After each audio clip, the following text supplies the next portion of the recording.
Recording started. Welcome back, everyone, to Fairy Tale Butlering for Eternity.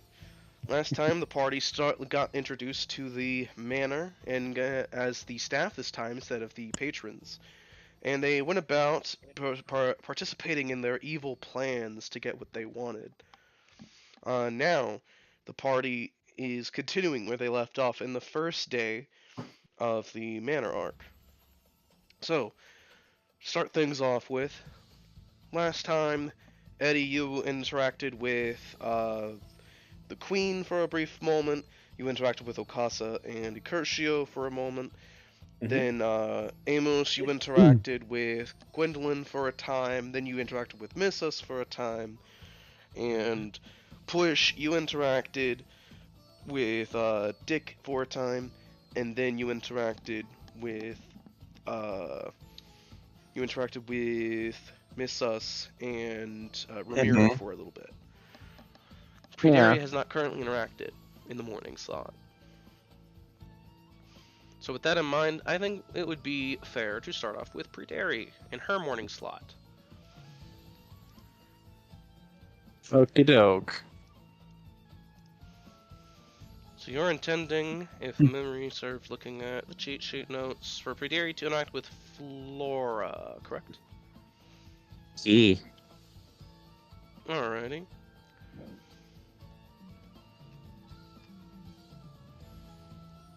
Give me one moment. Scrolling down my own list of thingy-chiggies.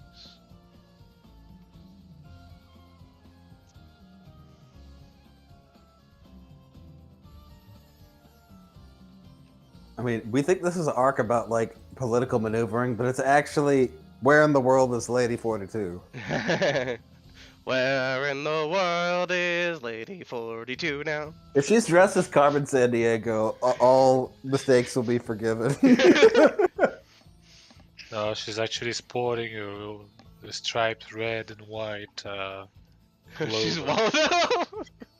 She's Waldo.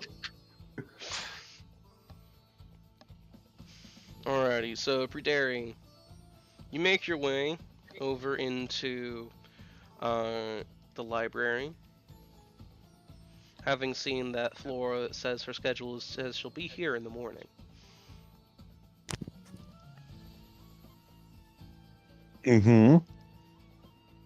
What do you do as you arrive? What is she doing? Well,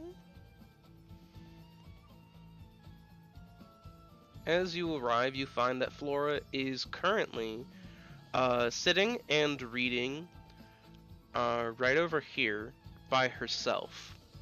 She seems to have several books stacked up, and she seems to have a plate of cookies on the table right here in front of her, as well as on the same plate there is a teapot with some tea. She's just enjoying a relaxing bit of morning. Oh, I will walk over and bow. Lady Flora, do you need anything? She pauses, blinks for a moment, and turns to you. She does give you a small smile. Actually, I don't quite need anything at this time, but perhaps you could enlighten me on some of the festivities that will be happening further within this day. Of course, I would love to. So tell me, what exactly is the staff getting up to at this time? Oh, do I know that, Marsh? You know that like a lot of the staff is basically just doing their staff duties at the moment. I would say, since this is your mother and you know her fairly well, she's likely asking you like, what are you doing here at this time? Oh, well, I'm simply getting some work experience. I see. And she gives a smile. Well, work experience is very useful to have in this day and age. You have to make sure you learn, get some good connections for future references. Indeed. I highly recommend building up as many connections as physically possible. That's how Well, that's how my family reached its level of esteem and accomplishment. Of course, of course. Tell me, I've heard the staff has a very, very difficult time within these halls, and I've been curious of certain hiring opportunities. Would you be willing to inform me of the difficulties you've been having, and if there is any sort of opportunity that I could help you with? I would certainly love to do so. Of course, it's my job to see to your needs. Oh, pish posh, we can help each other. A bit of a exchange, if you will. Oh, I think that can be Excellent.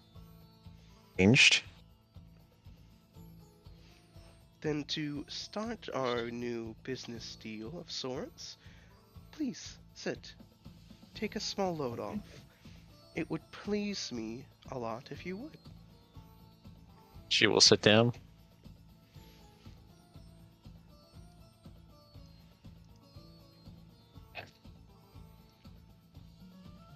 So tell me, have you heard anything interesting from the other guests? Any tales of thrilling adventure or terrifying tales that titillate the soul? I have heard many things, but not too many extravagant things as of yet. I have heard that there is a certain expedition going on outside of the castle walls, outside of the city's walls, into the escapes and barrens of the primordial world. Oh my, that must be full of brave explorers. Oh yes, but it is the treasure within those primordial borders that is what they're after. Since you are a member of the staff, there should be no harm in telling you such things. After all, you won't go repeating them to anyone.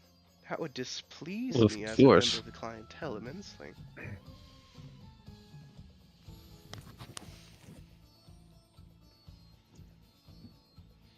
You have my word. Excellent. She reaches down, pours herself some tea, takes a sip. Well, you see, I've been hearing that there are expeditions being planned and charted out into the ether to find very valuable sources of magical energy.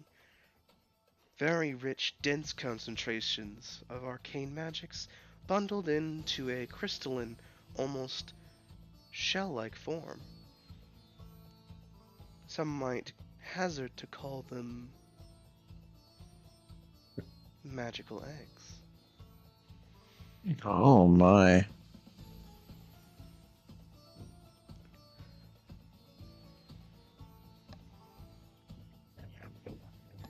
Hmm. Certainly, indeed. Are these expeditions government funded or are they independent bodies? Privately funded by several different organizations. Hmm.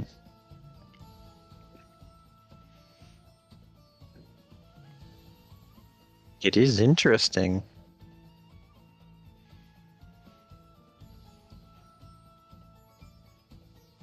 Indeed. These magical eggs of sorts seem to be very high profile, very valuable. There's not a lot of them, but there's a few dotted around in different expanses of the ether. You know, I've heard that those kind of eggs usually have some guardian watching over them. Has there already been any reports of any of these expeditions running into them? Oh yes, the last expedition failed miserably, as they encountered an entire army of flame-like creatures made out of the ether itself. They proceeded to devour the very ship they sailed upon, maim, impale, and worse to the crewmates. The ones who escaped to report of the tragedy were quite scarred and swore off sailing into the ether ever again. If I wonder, were those guardians, or perhaps just another entourage seeking the same source of treasure as they? Hmm, that is a good question.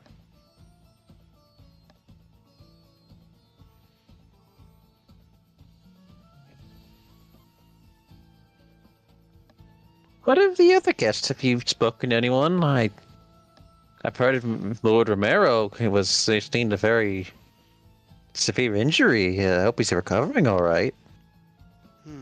This is the first I have heard of it. Perhaps I will investigate. However, as for others I've spoken to, there seem to be quite a few people here that I intend to speak to later.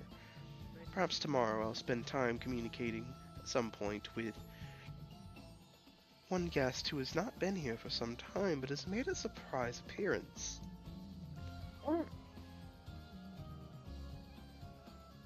Have you heard of the mysterious guest? She has no real name.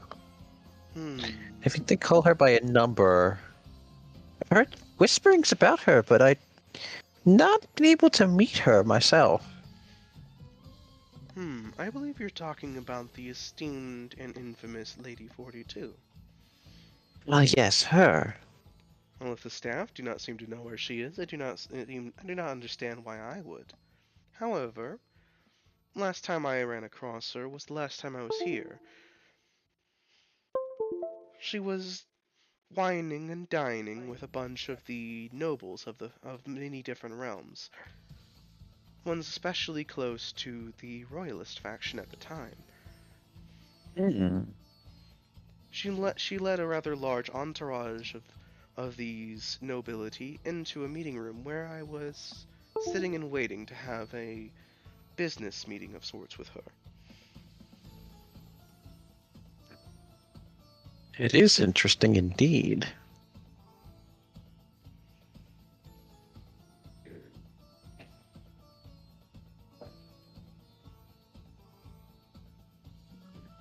Is there anyone you should think I would be... Yeah, I should speak to before this is all over? It might be beneficial for you to seek out Master Valentine. I have not seen him in quite some time. I myself intend to make an arrangement with him so that I might speak and communicate. Perhaps ask him what he's been up to in these long few years that I've last seen him. Outside of that, perhaps it would be wise to speak...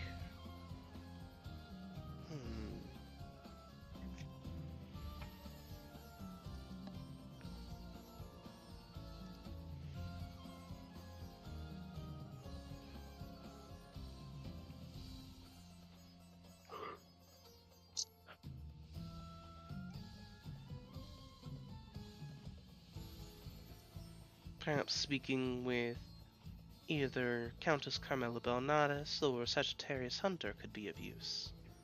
They seem to be quite busy at the moment and up to many things. Indeed, you are correct. They are usually reachable.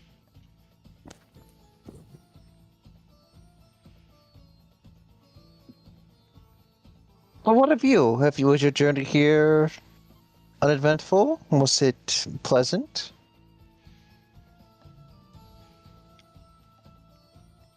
I would say that my current meetings within the manor, even though they've only just started, have been quite pleasant.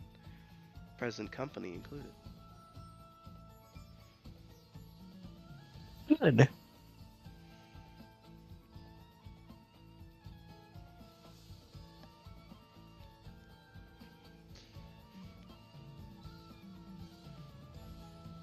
Oh, before we call this meeting to a close, I believe Yes. it would do good for you as a member of the staff to show some initiative. You do not need to necessarily approach and speak to certain individuals. You could perhaps listen attentively and wait to see if you are needed at some time. There are some individuals here who they would never voice their grievances, but they would accept the help were it to be offered magnanimously from the shadows. It is certainly something to keep in mind. Thank you. Of course. An excellent member of staff needs to understand these things. All of the best noble houses employ only the most astute, observant, and initiative-driven staff.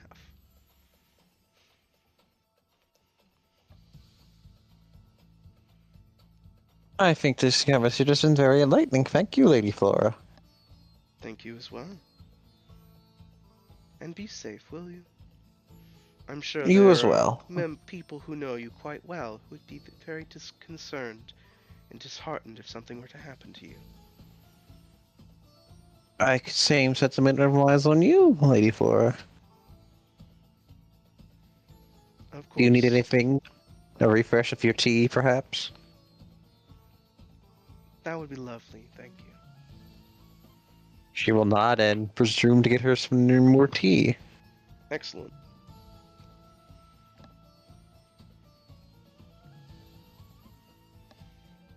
She watches you go, and when you return with the tea, she smiles at you, and she actually hands you a cookie from among her tray of cookies and sweets that she has, and sees you off. I will smile.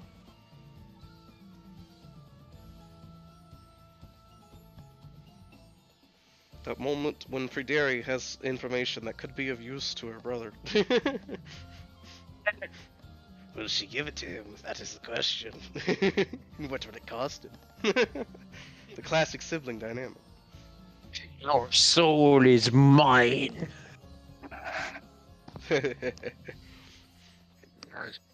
Alrighty. So segueing from Prederi in the morning, I will move to I'll do Amos in the afternoon. Uh-huh. The plot machinations begin. Yes, indeed. Will So he sell us?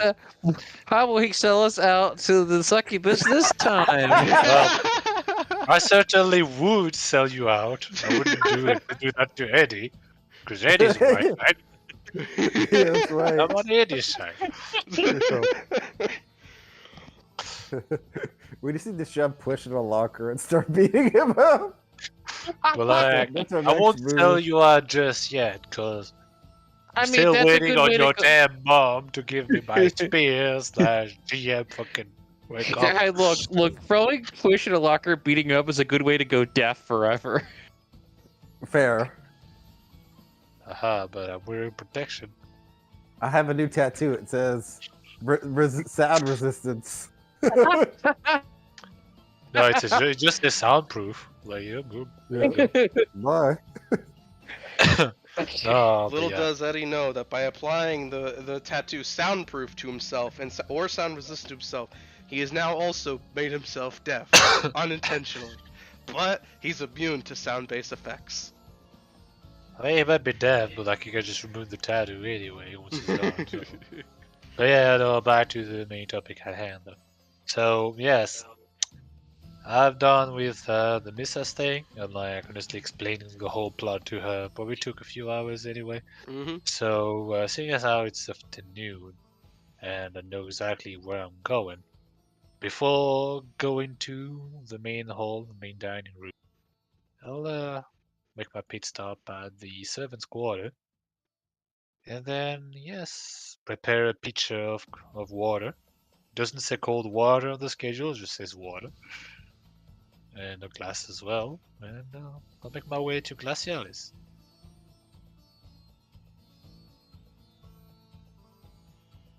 Alrighty. Surely die in the process as well. Who knows? So you make your way over to Glacialis. Uh-huh.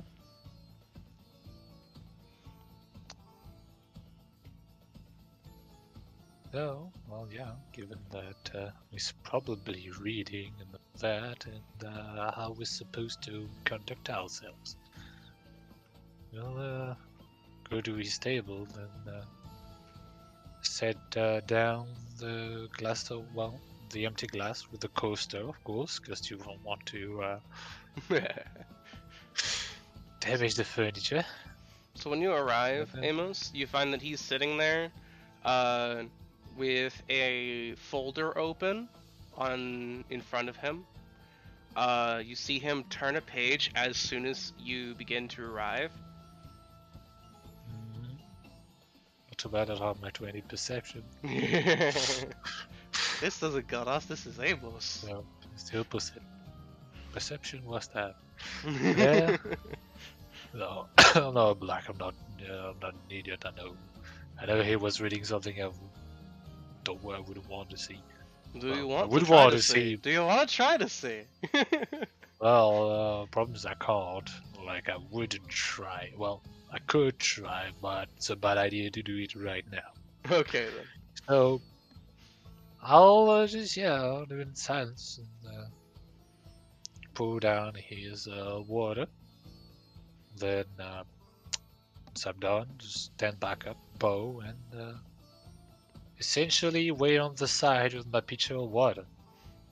So Really, he acknowledges you with a nod as you after pouring him the water. You see him run his finger across the top of the glass as the glass turns frigid. Like you see ice literally on the outside, and he lifts it and takes a sip, basically cooling the water immediately on the inside, just by freezing the glass.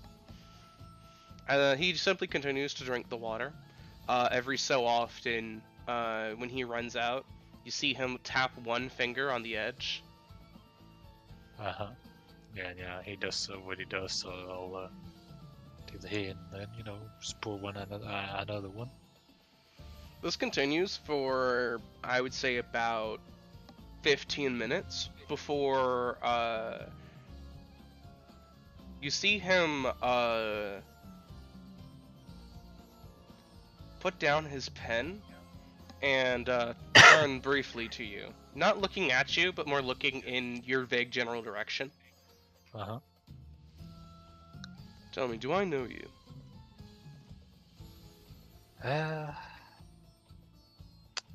Well, Alcata, yeah, he should, but Are you wearing the mask, though? I'm assuming you are. okay, so what I've said about the mask is that unless I'm in actual business, so to speak, it would be worn like around my neck. Okay, If I'm okay. in business in that I'll be trying to convert some nobles or anything, I'll have it on my face. Okay. Like as it is, it's around the neck. I'll tell you that on the second visit, I'll be wearing it on my face. Alrighty. Just a little spoiler for later. So he does still say, like, do I know you? Because he's only met you once. Right. You seem very familiar. Yeah, how long ago did we arrive? It's been like a week. It's just about, right?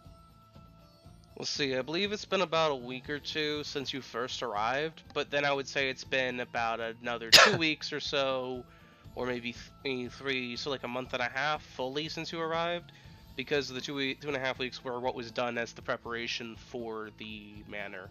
That's when Eddie did his like butler training as well, but you don't know about that. He went to butler So I'll boot say- camp with Amber. Right. I'll say, my lord, since you're asking, I'm obliged to answer. And yes, we did meet, although briefly, last month. Last month.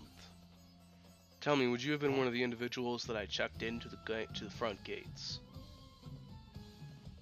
Arriving on an island boat, yes. Yes, designation Pathfinder, if memory serves.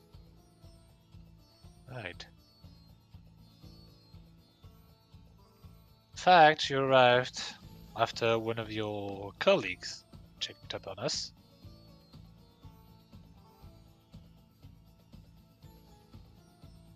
Lord Ifnir, I believe. Yes.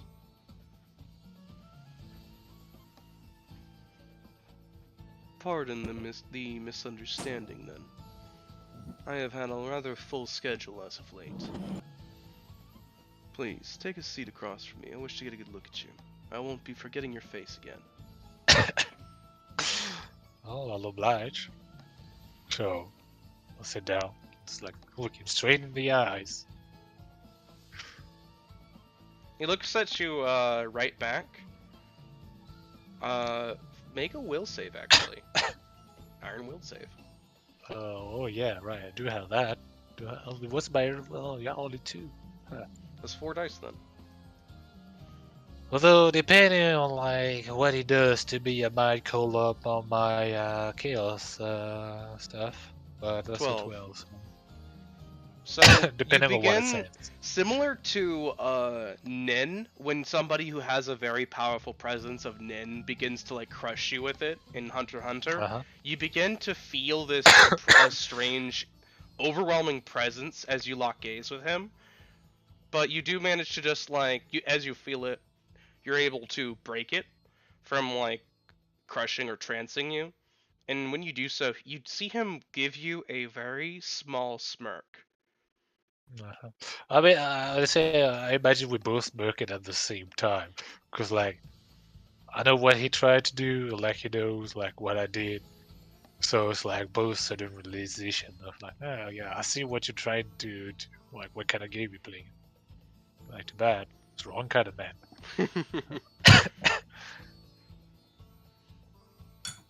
He gives you a small nod as he grabs his glass again and takes it on his sip. Tell me, how is working under the staff here? I have heard that they're slave drivers.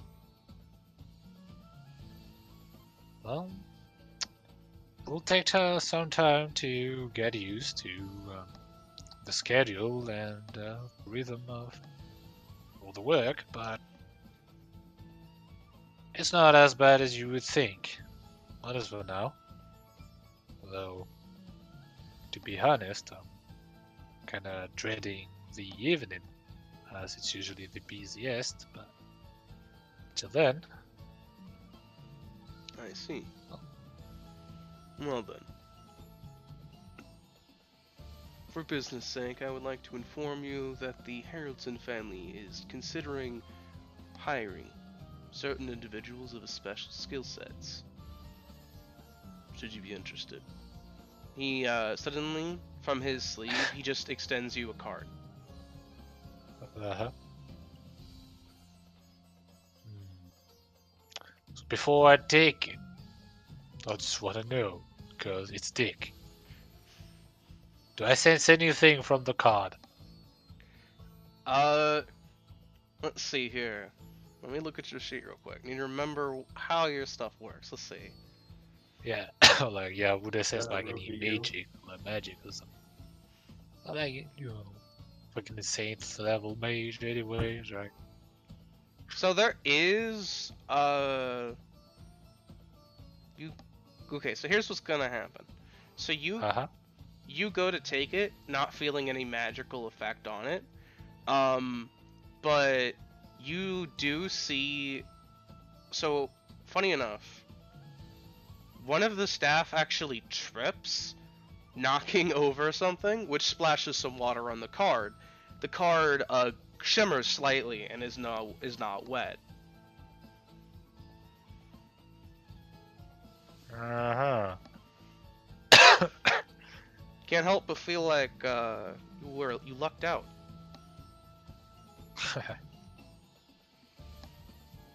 Well, so I'll say the offer is tempting, and I thank you for that. However, as a member of the staff here, I am under the employ of the Lord Yoru. Therefore, the decision does not rest upon me. As such, should you hire me, you would need to take it up to the headmaid or to the Lord himself. You see him kind of like close his eyes for a moment as he just gives like a surprisingly earnest looking smile, nods, and the card freezes and then shatters into snowflakes and dust. Yeah. But like essentially I told him that I'm already taken, Yeah, but I'm not essentially. telling you by whom. He nods, but after doing that, he does nod again. Raises his glass up, pauses before taking the sip. You know, loyalty among staff is a very rare and valuable trait.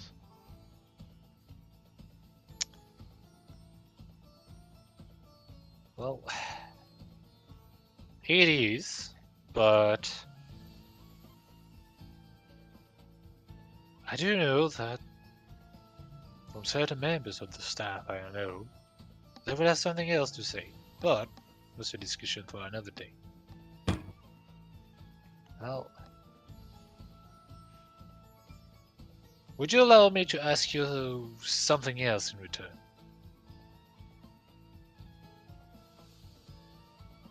Yes, I'd say I will allow it. After all, I've already been overtaking more than enough of your time.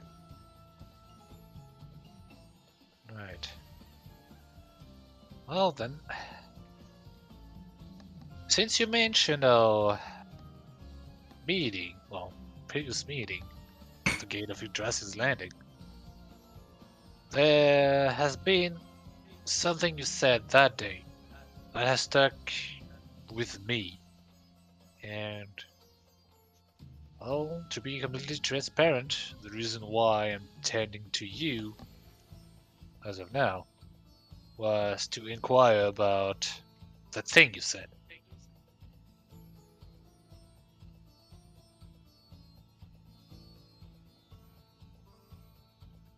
He just takes a sip of his water. You assume that's a gesture to continue. Right. So I'll say, back then,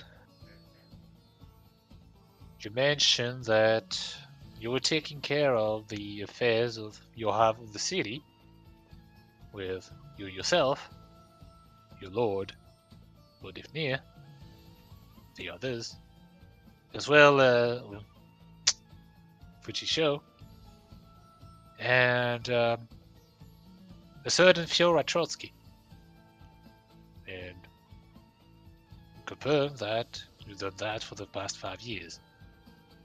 Now, you should know as well that we came back from the land of eternity on top of the Pathfinder, as you call it. That, amongst our crew, was also a Fiora Trotsky. So, what I've been wondering is that do we have two of them walking around amongst us? Two Fiora Trotskys.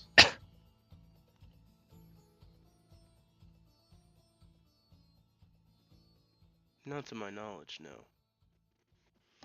Dick holds many things close to his chest.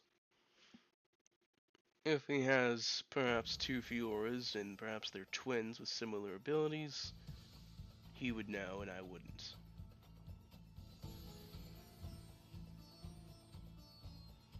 The fact that you had a Fiora amongst your crew is news to me. She's been dabbling in political affairs ever since we got here. Ever since she's been here. She's been with Dick, non-stop. Right. Which is quite an issue, considering she boarded the boat with us 5 years ago. More than 5 years ago at this point. And, remind me, Marshall, why did she join us again? She said she joined as a representative of Dick's faction. Right. Something to do with Dick had interests in Eternity, and she was there to seek them out. But she never said what they were, but she did kind of leave the party for a time and then come back. She did say she finished her business. Right. But like she couldn't possibly have like left the land of eternity alone, so it was like, so yeah. No, she was on the ship when you were sailing back, essentially. Right. But when you went into the Snow Village, she dipped off somewhere within the Snow Village, Mhm. and then came back sometime later. Yeah, well, that's not really important, really, but... So, yeah, I'll start again and say... Right. Just curious because... Fiora came and boarded the boat with us more than 5 years ago. And her reason for doing so, as well as many of the other guests, was to represent her, and your own faction. On Lord Halvardson's order.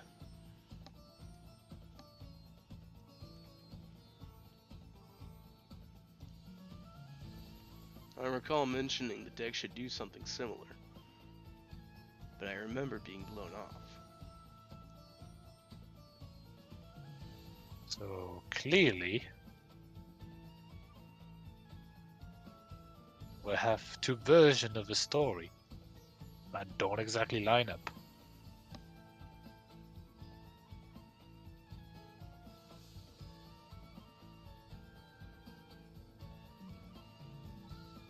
Tell me, you traveled with Lord Ein, correct? I have. And I have been ever since I joined the Osiris Mirror. Are you positive your memories are 100% intact? As someone who lost them, I am 100% sure of my own memories of this time. I see.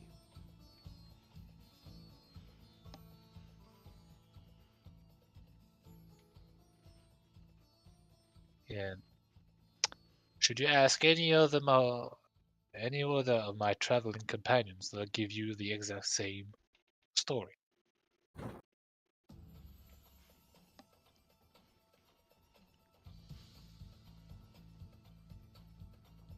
Perhaps you should investigate this further then. After all, I can squarely confirm that I have been associating with, interacting with, and working very closely with Fiora Trotsky since well before your arrival.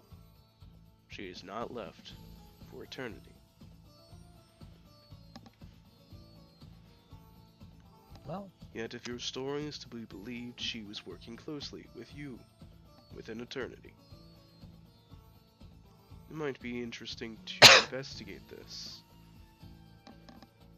After all, only certain individuals have even the knowledge of eternity, let alone that multiple people have a vested interest in meddling within eternal affairs. and investigating this is precisely why I came to you first.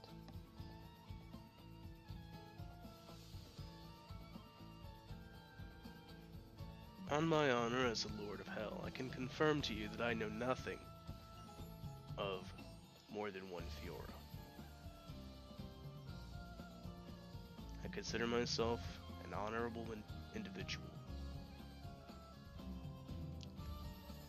And I would not doubt you.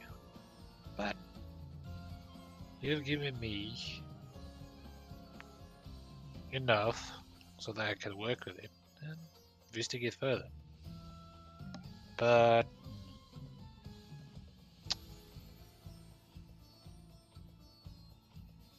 see, the problem is, well, because of that, I really only have like one person I can really go to. That's fucking Dick. I'm like, I don't know if I want to go and see Dick right now. You could talk to Fiora. I know, but which Fiora will I be talking to? That's the problem. Right. Well, let's see. I do have a flexible time on the second day, so I'm probably gonna go and see Fiora on that. But hold the on, payment I need of- to of cross-reference with this. Hold on. Shut up, hold on. Hey, I he's need- talking to you. You will listen. Yeah. You Yeah, tell but the like staff to shut the third voice that came was his head he's talking to. up. So hold on, I need to cross-reference the schedules first, and then. You could do that after you finish your conversation. Of course, it's fucking missing. Whatever. Go ahead. As payment for giving you this information that has seemingly helps you on following the path that you have set for yourself, I make a humble request. Give me the first initial and last initial of your employer. I don't really have like a last initial though. Do I? Hold on. Her last name is also Dick's last name.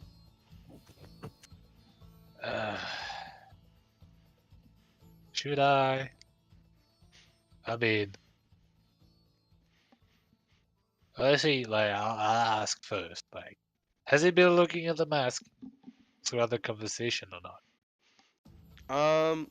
He made a brief glance towards it, but he didn't seem to pay it too much mind. He seems to assume it's some sort of accessory about your that you have as a staff member.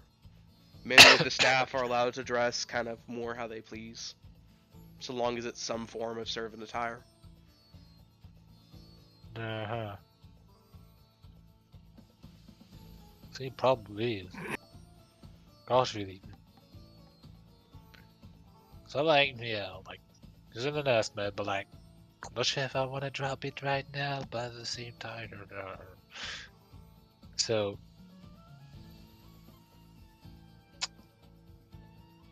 But then again, if I can help further the negotiation later down the line. Cause, yeah, honestly, like, much as help goes, like, I think that's enough of a conversation, like, you might just know, like, what kind of man I could be. So, I'll say he just sees emos, like, just looking left and right, I was probably thinking about it. Before just sighing, and say,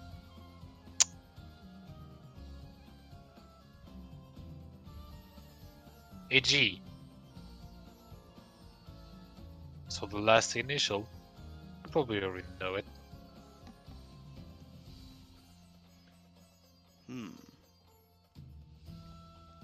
For the record, I would like to have it stated. No assumptions to be made here. Well, He gives you a curious smile as he taps his pen on his folder. but again, how many people have a G? Like, yeah, you have her, you have him. I think that's it, actually, damn.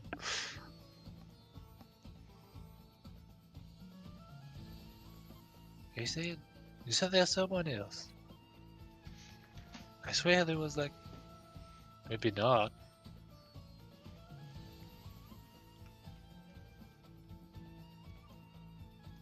Well, there really isn't. Fuck. Yeah, that was fine. So you'd only give the first initial because I don't know. Where's Ramiro's crew? Yeah, no, there's nobody.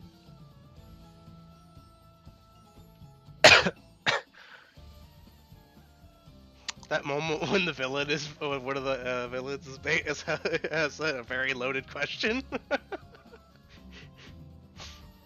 Yeah, but it's fine honestly, because it's probably one of the only like one of them I can. There is another Tell. character that has a G, but it's a last name. It's Grazia. Right. But it's specifically said for first and last, so and I give you the first, so. There's Gort, but you know. Yeah, but what do you know about him? No. But yeah. I'll say. Will that be all, my lord? Did you say the last initial? I said. You probably already know. But then he said, yeah, no assumption. So, and he wrote down something, so. No, he tapped the folder. He's basically asking for the last one as well, so as not to assume. Come on now.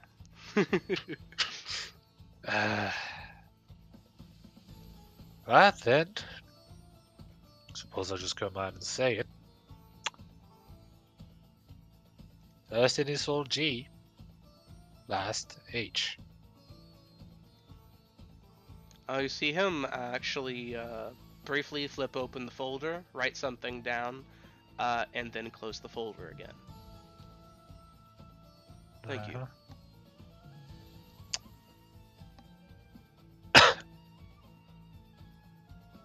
I find trading information for information is a very honorable endeavor. I give you something, you give me something back in return. No qualms, no ifs, ands, or buts.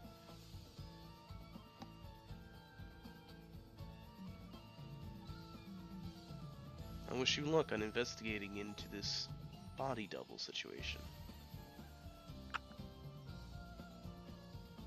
And I thank will you. be sure to inform your employers that you did a very pleasurable job.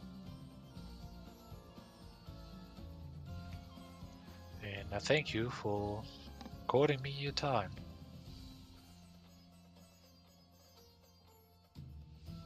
And that, just stand up, bow another time, and this time I'll say, that isn't me. Would that be all, my lord? Yes, I believe it will be.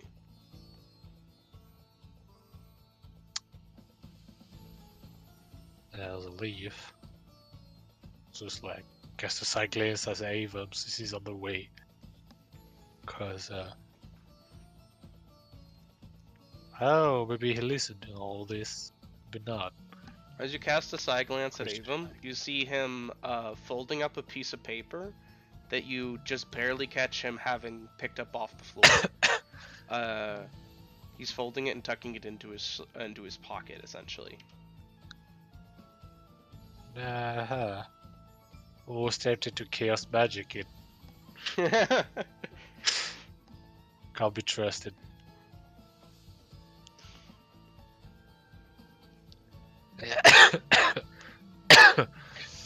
Yeah, I'll prepare for tonight, or I'll be chasing somebody who don't really know where she'll go. So Excellent. just like, So on to Eddie. Yep. So Eddie, who are you seeking out in the afternoon? That is a good question. So I believe I briefly talked about it, and she was like, "You gotta find me." That's what I remember. Remind me, who are you mentioning? Like, who are you talking about? Fiora. Fiora, okay. So in regards to Fiora, if you're wishing to spend time with Fiora in the afternoon, then you'll probably have to make some checks to see if you can find her. You'll probably, because I believe she mentioned to flag her down if you see her in the hallways, because that would mean she's either she's not occupied, kind of a thing. If she's visible, she's not occupied, essentially. Cool. Let's see. So, how would you like to attempt to flag her down? This is a rather large manor with a lot of secret passages, hallways, and roundabout ways of finding and going to places. Draw an attraction sign. You're gonna draw on a wall that tries like, hey, No. hey Fiora. Do you know about the attraction sign? What's that? It's a Christian thing. No. It's Of course I don't, because it's a Christian thing. Never mention that in this game again, or I will punish you by nerfing you. That's the most like legendary thing, though. Just to be. I know exactly what you're talking about. That's the most legendary thing. Hold on, I'm just looking at my notes to make sure. Rim's just like, second day, I'm gonna have my work cut out for me. Who said that? oh, like, cause I already got like essentially my second day schedule figured out. Problem with me is like two of those people I want to talk to Where are they? Don't have anything. Yeah, basically, it's like you don't have anything in the schedule. Now, Fiora, I know how to find essentially, because like Tremor said, I'm like, I know her weight and all that. Like, well, I mean, I've been like close to her like long enough. Like, I know her signature more or less. Like, even if I can't find her in human form, I just look for your animals, right? So, boom. We're not there yet. We'll be there in like 3 weeks. So. Let's ask the spirits. So you're gonna use your spirit medium to try to find her? Why not? I figure she's pretty hard to catch otherwise. Yeah, talk to the dead people on the main of the Dead people. I mean, I've been planning to do this in the evening anyway, so might as well do it now. Okay, Eddie. Roll your spirit medium dice. Alright. Okay. Okay, that's a 12. Okay, Eddie. You go wandering around the manor and you open one of the doors as you activate your spirit medium.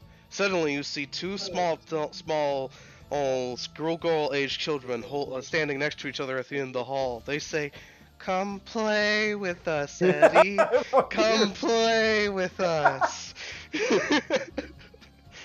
Suddenly, you run away and the elevator opens and you see blood pour out of it. There is no elevator in here, Marshall. Oh yeah, there is. It just goes up and down. You don't know where though. No, see, Evan, there's no elevator that you know of. That you know of. Mom, the GM is gaslighting me. Gaslighting doesn't exist. Gaslighting. Yeah, no, it doesn't. Wait, I think you mean that's just the gas leaking out of the stovetop, Evan. Come on.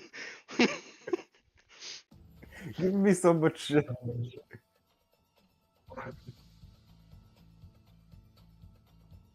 Okay then. But alright. For reals. So with the 12, you extend your spirit medium and you attempt to like confer with more spiritual aspects around you. As you extend your spirit medium and you kind of focus on it, you find that the whole manor is actually enriched in a lot of different kinds of magic, and you see multiple spirits like hanging in the rafters or like blended in with the walls. They seem to observe or track certain people. Cool. What do they look like? Some of them look like weird spider creatures with like a large eye instead of like a body. Others seem to look like bats that have like that when they when they spread their wings out, there's eyes on the wings. Let me see here. Notably, the amount of eyes is weird. Give me one moment. Un momento, gotta find the right sheet. They seem to have like 4 eyes. Each of them seem to have like 4 eyes on their person somewhere. Cool. Yeah, so I'm gonna bust out a painting and have been like, have you seen this missing person? So you bust out a painting of Fiora and you ask the spirits that are watching if they've seen Fiora, essentially. Yeah. Okay. So most of the spirits don't seem to even recognize or acknowledge you in any such of a fashion. One of them you see as it slithers out of it slithers from up in the rafters somewhere, slithers down the wall, and slithers near you, revealing that it looks like a weird snake with 4 eyes on one side of its head. As it opens its mouth, it makes like a weird clicking noise, and it extends its tongue, and you find what looks like a scroll is wrapped in its tongue. It's giving it to you. Huh. What is it? I'll take it though. As you take the scroll, the weird snake thing slithers back out of sight and disappears. As you open the scroll, you find that it lists one certain room within the manor. It also seems to be Eddie, you actually have familiarity with this as a member who's worked in gang and also underground things. This is like a map that someone would use for a hit. Huh. As in, it seems to show exits, entrances, a plan of approach, and a room circled with the name Theora inside the room. Hmm.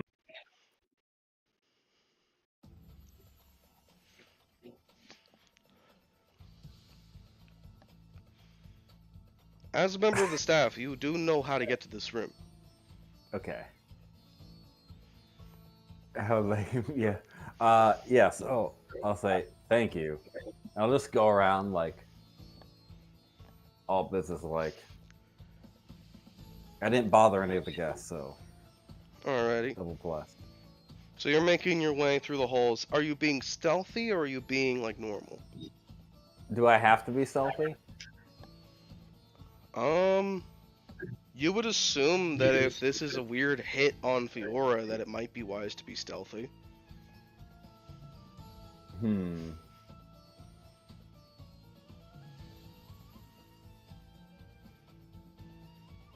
Yeah, okay. I'll just like duck around a corner and use Art of Invisibility to kind of enshroud myself. Alrighty. So roll your Art of Invisibility for that, actually. Zoom around the corner. Yes. 18. Alright, very nice roll. So with an 18, you begin sneaking while also zooming around the corner. When you make your way towards the room, you find that the door is currently ajar. Looks like it was kicked in forcibly. You can see some blood is currently leaking out into the hallway. And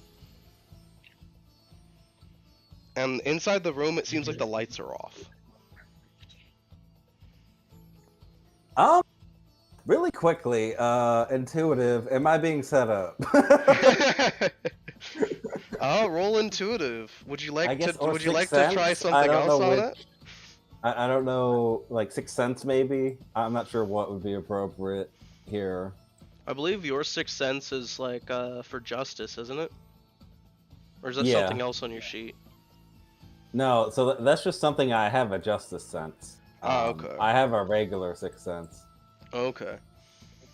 You roll intuitive, and I'd say roll your justice sense. Okay.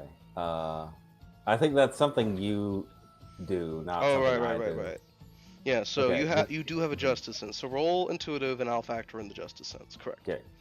All right, 6. 6. Okay, with this 6 on your intuitive, as well as seeing if there's something justice happening, you don't feel like you're being set up, but you do feel like you may have unintentionally enrolled yourself as a member of the hit squad. Okay, that works. Would it be the first time? You've stumbled into the procedure to find the way, kind of a thing. Okay, all right. So step 2, find Fiora before they find her.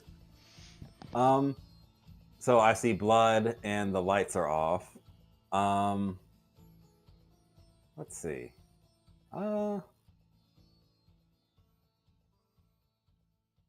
So I'm just gonna like case the room. Combat expert. Does it seem like there's already been a struggle? Roll combat expert.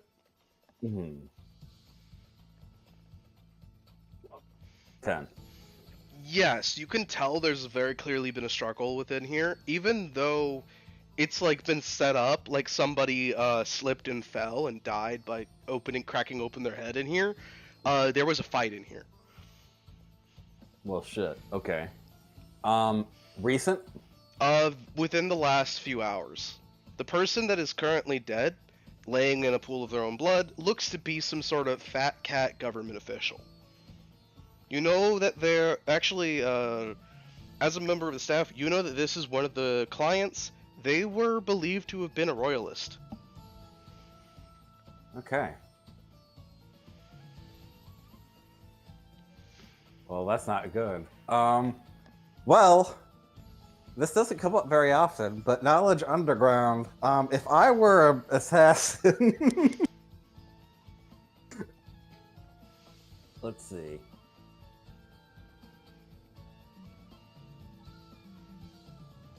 Well, so this is somebody from my faction that got offed.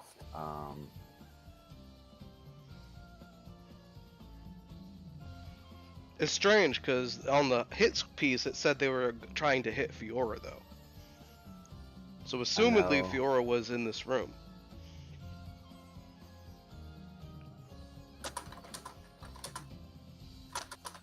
I have to put this in my notes, because this is kind of...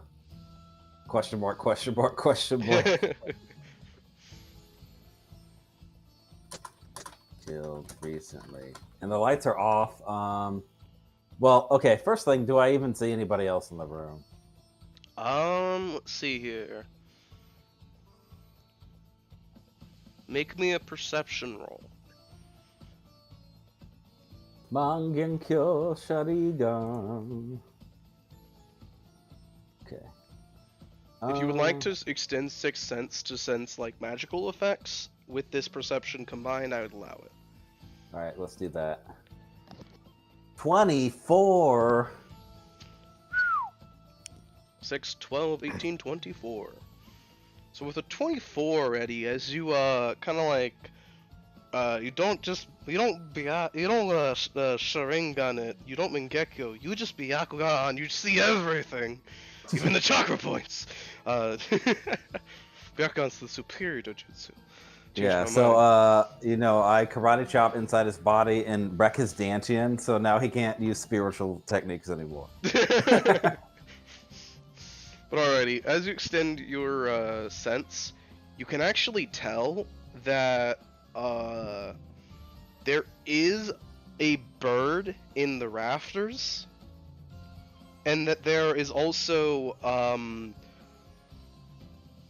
some bodies cleverly stashed in certain places in the room.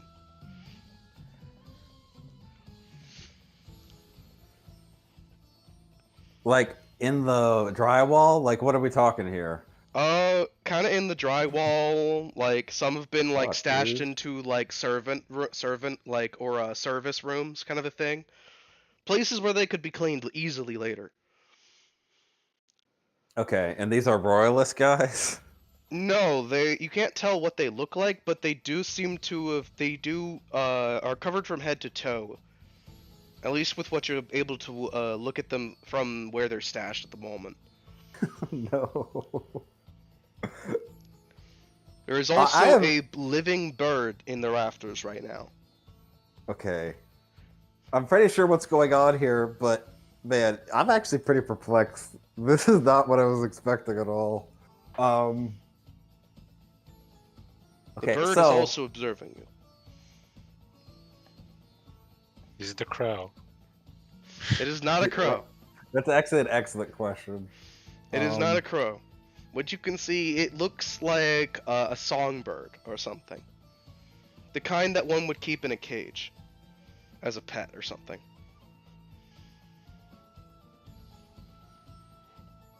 I think I'm just gonna take a risk here, and I'm gonna say, Fiora, have you been compromised?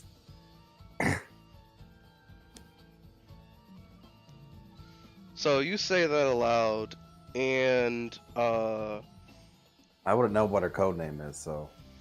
you hear the songbird above your head kind of cry at you as it flies through the vents to the next room over. I follow her to the room next door because I don't want to be the one in the room. But first off, I'm gonna like see if there's any like. Okay, well, I know I got a really good perception roll earlier, but I'm just gonna like take my time a little bit to make sure I didn't miss anything important. So you want to make like another but slower perception roll? I'm just making sure I didn't miss anything because this seems pretty important. I can tell you the 24. You've seen everything in the room. I'll say that. Okay. You've now seen everything in the room. There are All right, so the people stashed away have like bladed instruments with them as well. They're covered from head to toe. And the figure that's currently laying in a pool of his own blood looks like he tripped and fell, hitting his head on the bookcase that he just died in the process. wow, okay, this is interesting. So yeah, I'm gonna zip out, fully obscured, very quickly, saint level speed, and get to the next room. Alright. So you make your way towards the next room. And as you are looking around, eventually you see Fiora is kind of sitting down in the corner of the room, clutching her stomach.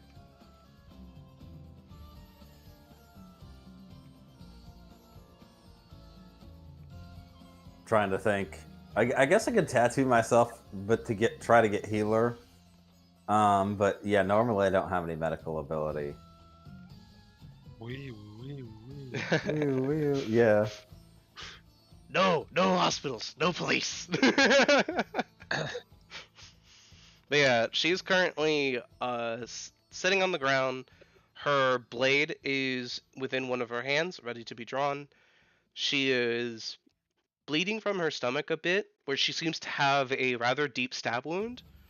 Though, interestingly, her stomach doesn't look like a human stomach at this time. It looks like an animal stomach, one that would more like a insect or a slug or slime stomach that is using the slime to slowly heal the wound. Yeah, so it definitely looks like Fiora. Yes. Okay. Shame, Alright. if you bring me for the healing, it makes it easier on me, so I will have to find her too. But yeah. I could do that, but that would ruin your afternoon plans. No. Well, I'm done with my glacialis stuff. I still have time for the evening, because this didn't take long, so. Yeah. So I'm gonna look at her and I say, cautiously, "Damn, you said to find you, but didn't expect this. I know somebody who can patch you up." No need. I just need a few more moments to rest here for a moment. Oh, It just okay. gets itself back after that, but I'd like to why use did color you of the end up hidden. in this room? Yeah, so I'm gonna use color of the hidden to kind of obscure where we are, so that people look over there and they don't see anything. Sounds good. What on earth were you doing in that room, Eddie? Well, and I'll explain. So there was a hit put on me then. I'm surprised that it gave it to me.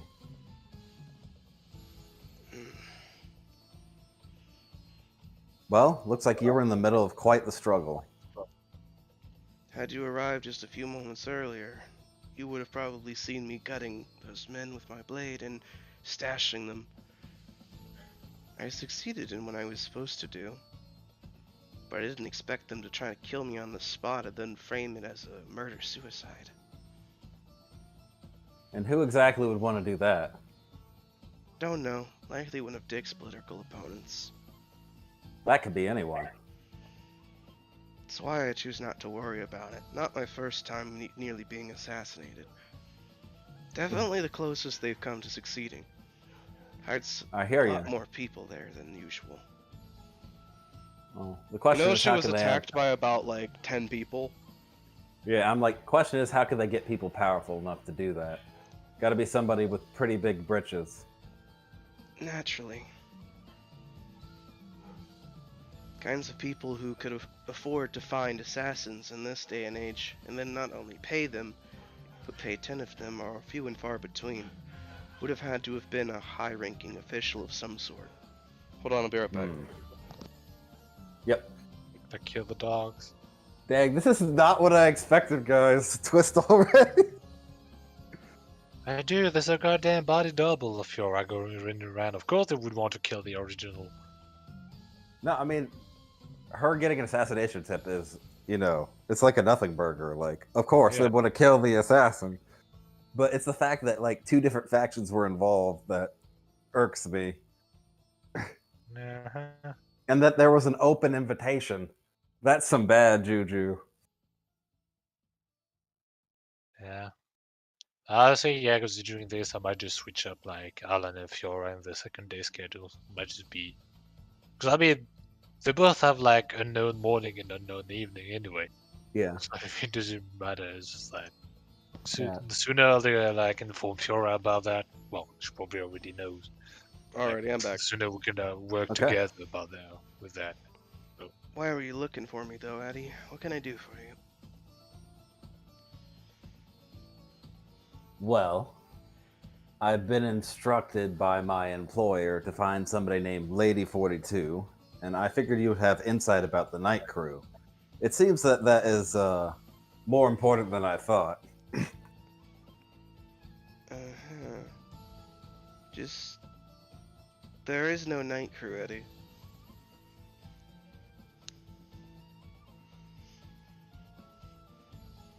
Right, and I'm a sailor.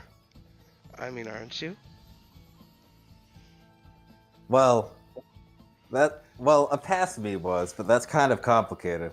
This I isn't beg really to the differ. time. You sailed an entire continent across the ether into an unknown land. I classify you as a sailor myself. All right, fair. He's just gonna crack a smile and be like, "Well, I guess it doesn't need saying you were there after all." Looking for 42, though. Good luck with that one. She's gone completely off the grid. Well, helps that I've seen her before.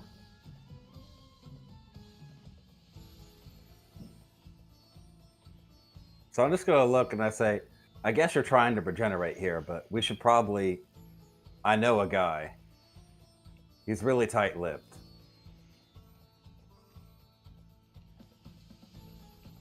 I appreciate it, Eddie, but I really can't be caught wounded around any of the halls or anything. I can't move right now.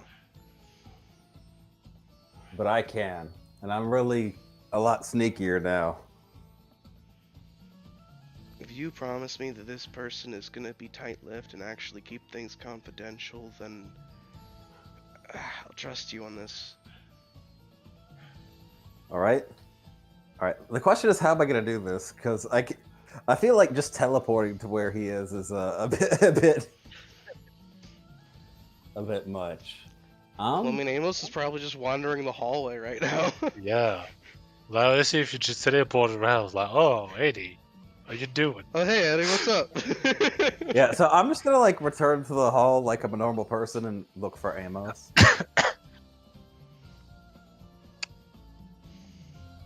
I forget your last name.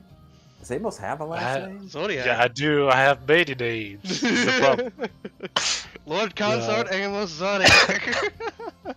Well, yeah, like you can use Zodiac, you can use Zeldia, you can just not use any surname. Doesn't True. really matter. True. Yeah, so I'm assuming he's like in the hall doing work and stuff. Yeah. Yeah, so Eddie's just gonna be like, very quietly, like the servants, not to be seen or heard and whatnot. Be like, Mr. Amos, if I could have your immediate assistance with something, it's vital. A matter of vital importance. Well, of course. Please, Mr. Vale, I'll follow you. All right, doop doop doop doop. I just take it back to the room and do my obscuring thingy. Alright. So, when you return, you find that the room next door has some cloaked maids that seem to be wearing, like, cloaked butlers and maids seem to be standing outside the door. The door is currently closed. And there seem to, you see as some maids go in with cleaning equipment. The door next door seems to also be currently being investigated. Mm-hmm. It's unlikely Fiora is still within that room. She had moved rooms if she knew that was coming. Yeah, so I'm just gonna continue walking by and be like, "Hey, Mos, do you know somewhere we could go and be alone?" I don't know, Marshall, do I? Do you want a sixth sense for people inside rooms or Oh, something? right, yeah, I can actually. Good thinking. Yeah, you have a tremor sense. Uh-huh. Yeah, well, I haven't used it yet, so. Was it 10? Was there like any empty rooms nearby? Out of So sight. with 10, you can tell that several of the rooms here are currently empty. The one that the two rooms that are being guarded have a surprising amount of maids inside. You can feel them dragging about 6 to 5 foot logs out of the room behind closed doors. You can also feel that there is a room with a cat that is laying underneath a desk to your right. Uh-huh. So, given that, I'll point to the door to the right and say, "Why, Master Vale, do you believe this room needs some cleaning to do? And I don't think any of our guests is scheduled to stay in that room at the moment, so it will be the perfect opportunity to do so." Of course, let's be on top of it, shall we? Get in. You both head into the room on the right. Ah. As you close the door behind you, you find that the room is currently dimly lit. And when you come in, you see a cat is sitting on a chair behind the desk, barely poking its head over the desk. When you arrive and you make eye contact with it, it suddenly shimmers and you see it turn into Fiora. Alright, so Thank I'm gonna put my goodness. hand on Amos's shoulder. Take healer 5. Yeah, oh man, it's like 10 healers. Let's go.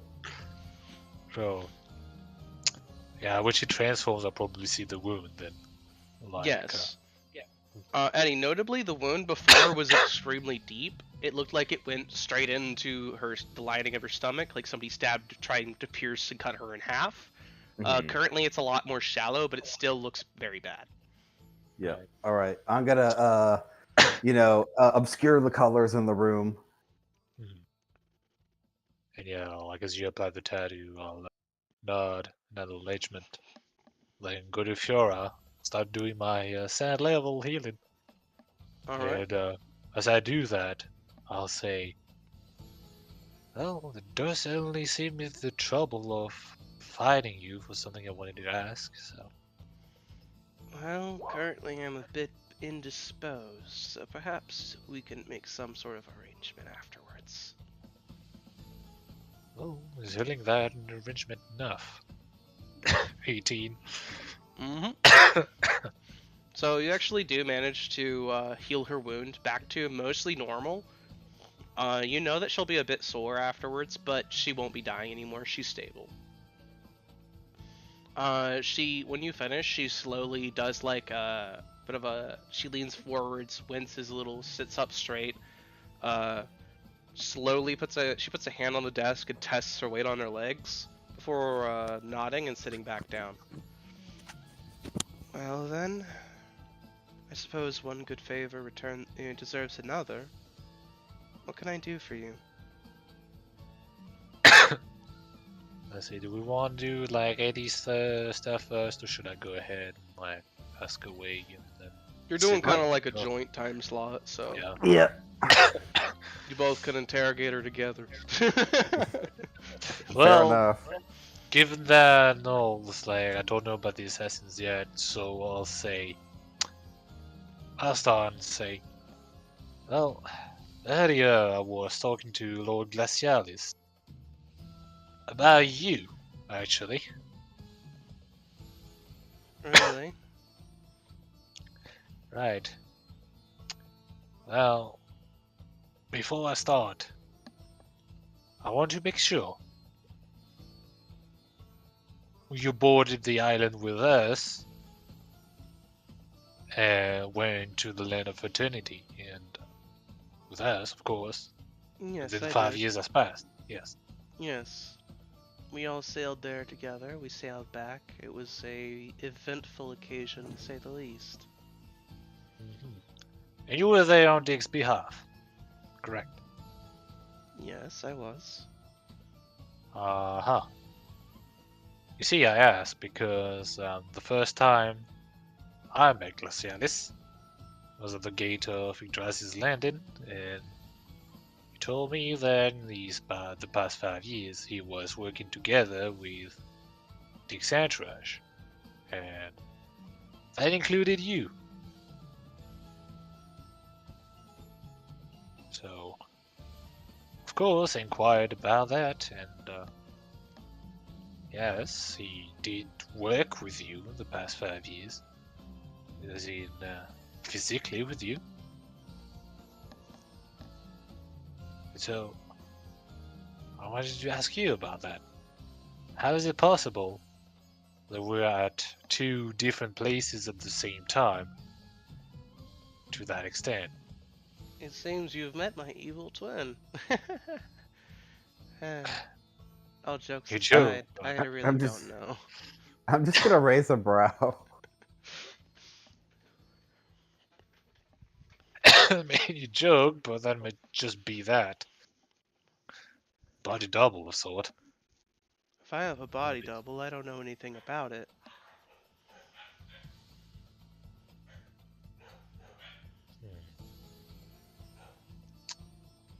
Perhaps Dick used one of his demons to look similar to me and fulfill similar obligations at home.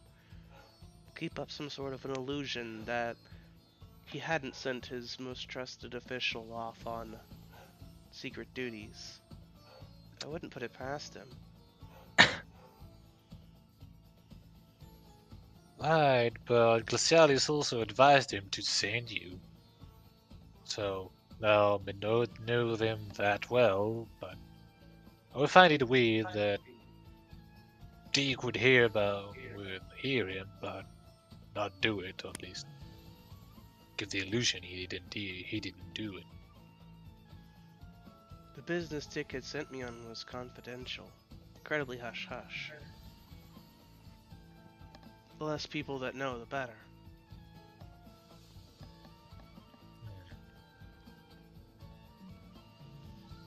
I informed you as to the reason why I was boarding your ship simply because it was easier to do so than appear there randomly and pretend I didn't have an ulterior motive. Besides, I don't really appreciate being dishonest with my friends.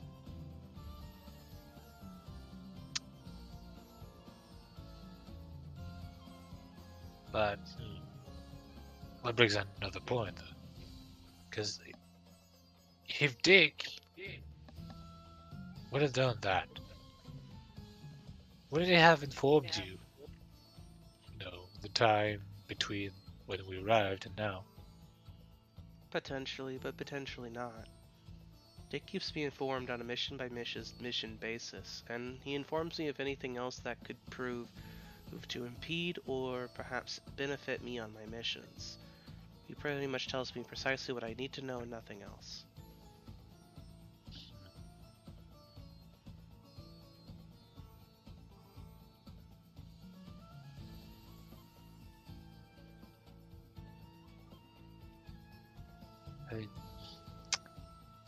I think having a body double running around would be important enough, considering they would know things you don't. I mean, naturally. But I know nothing of a body double. Well, Eddie, what do you think?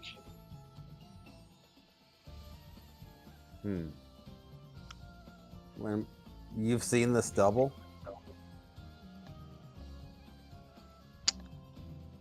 I have not. so you only have one person's word. I do, but also If one of Glacialis the. is the one to have said it, he's very reliable. Lacialis Right. does not tend to dabble in espionage or subterfuge, not so much. He'll give you a loaded card, or perhaps give you a document of sorts that leaves a trace on you that he could track later, but he's not the type to lie overtly. Well, the question is, who would benefit from looking like you? Your entire existence is on the down low anyway. So it has to be somebody high enough to know about your existence. Is there such a person? Well, I mean, very likely. There's a few individuals who know of me. I've made several enemies working so closely and so effectively for Dick in my time. Usually I'm very rarely caught in my natural form, though. Tracing me is incredibly difficult. When I was Well, in a conversation gone poorly, I wasn't even looking like myself. I looked more akin to Miss Us or someone similar. I was simply a party girl, a dancer that my client had taken me into his room for.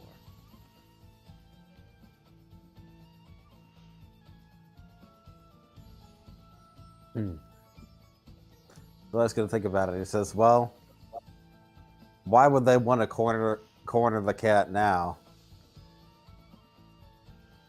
I have no idea. Perhaps somebody believes that I'm growing far too dangerous, or perhaps dealing with things far too sensitive for my own good.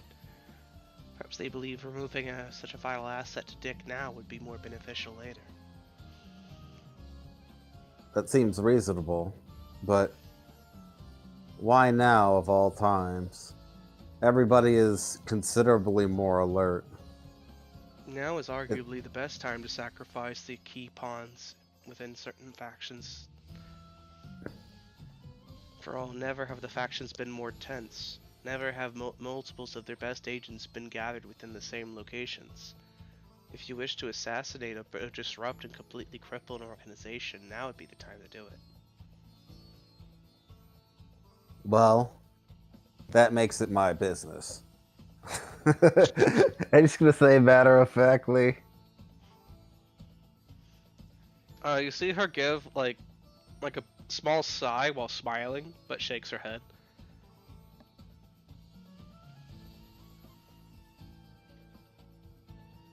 I wouldn't usually choose to get others involved, but as is, you both are already involved.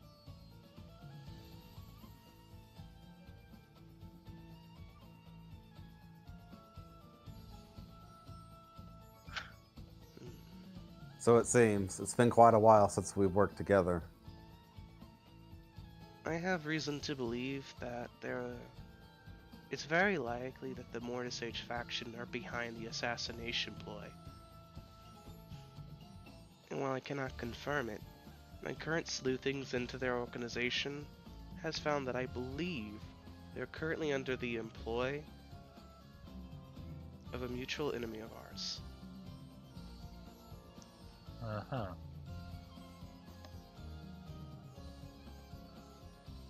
Well, of course, I'm not exactly surprised by that, considering their past.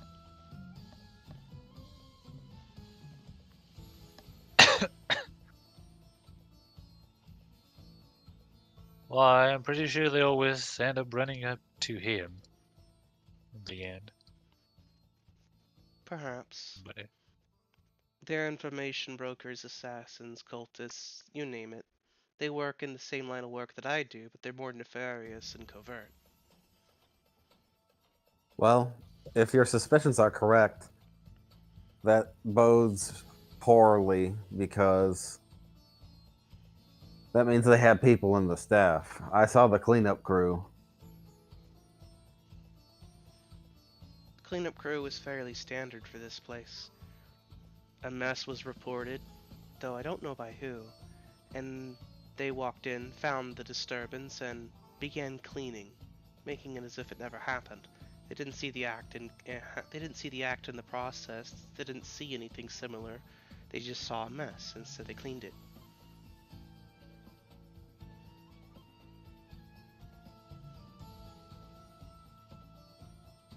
They will investigate it naturally, but without myself leaving any trace, and with the only explanations being the failed assassins with bodies within the room, with no visible weapon to trace back to the source of their deaths, it's very likely that it'll be deemed they committed a mass murder-suicide.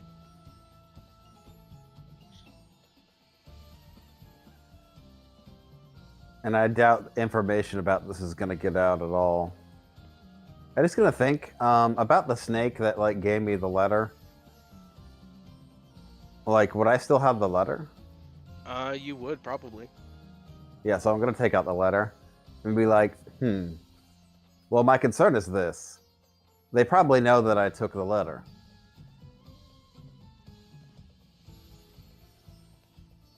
The operators behind the scenes likely understand that one of the operatives is alive, and that I am also alive. That means you're on their radar. But perhaps if you're willing to go deeper into the mouth of the dragon, you could find yourself working closer with them so that you could strike some sort of coup from within, but that would take up more slots of your time. I understand that we're all on tight schedules. Personally, I'd avoid such a thing. I'd simply work on sleuthing out and stopping further assassination attempts.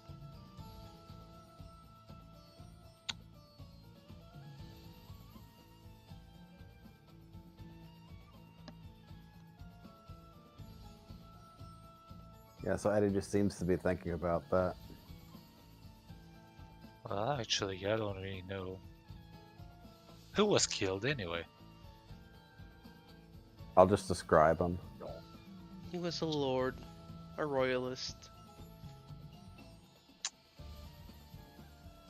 That is a problem indeed. He was responsible for, I believe, the granary within the realm. Believes a position open, one that will likely be filled shortly.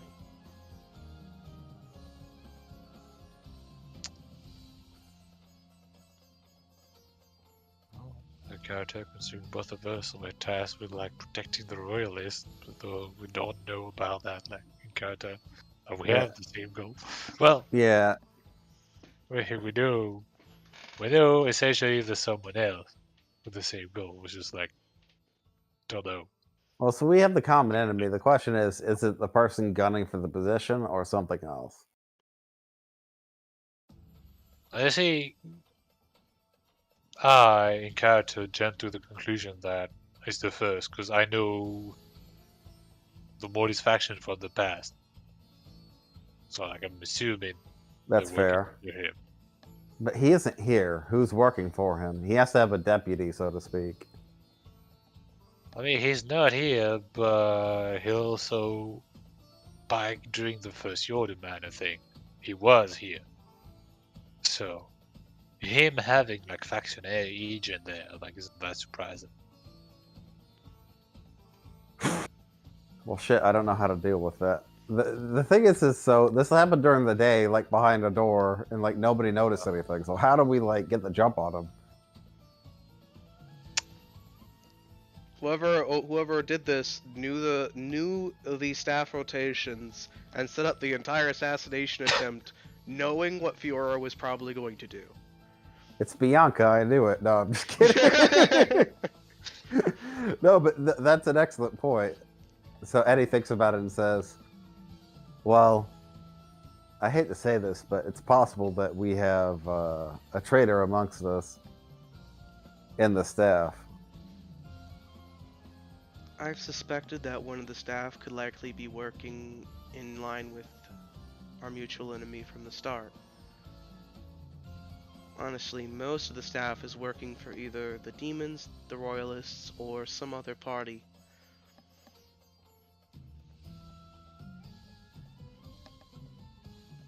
And while underhanded tactics like assassinations or frame jobs are not unheard of, they are rather sparse and rare, as they tend to have a low chance of success, and a high chance of being revealed as your underhanded means.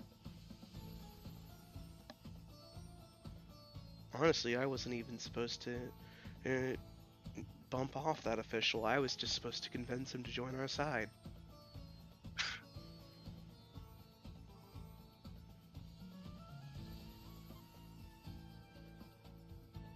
You can't just poach royalists like that. Why not? Perfectly fair game. That's what this place is. A noble poaching grounds. It's an exotic safari zone, if you will. I'm just surprised they were able to get a jump on you, of all people. They must have some methods. If you count knocking down the front door, coming in from the windows, and then jumping up from the service elevator all at once to swarm me. Methods. Between you and me, a fantastic way to catch a covert agent off guard is to completely throw away the subtle approach and just swarm them. Can't say I dislike that. Evil grin. So just we'd see her have to do frown. this. We'd have to do the same with the leader traitor then. Potentially. I don't really know who the traitor is, though. Right, that's a problem.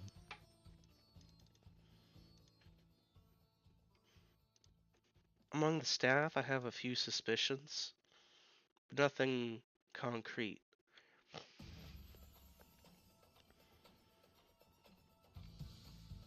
Well, that would be at least be a start, and I think with Eddie's paladin powers, we may be able to confirm or deny any suspicions. They aren't perfect, but they're pretty darn good.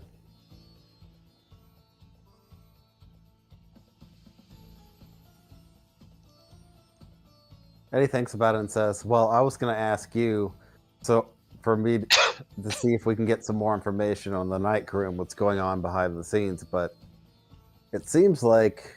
There's no such thing as the night crew, Eddie. Uh-huh. Uh-huh, and let's see, how am I going to put this? And I'm one of the saints. No, he is. No, I'm part of the extraction. Right. And I'm Gwendolyn Haraldson.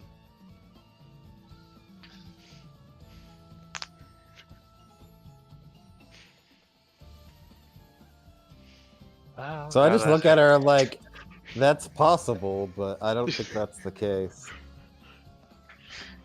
Like, would you do AD that? Yeah, so Eddie's gonna be like, that's possible, I don't think that's the case. You would have already tried to seduce me if you were her. Come now, I'm much more tactful than that. Definitely. If I'm legitimately interested in a man, I just simply ask him to dinner. I don't try to seduce him on the first date.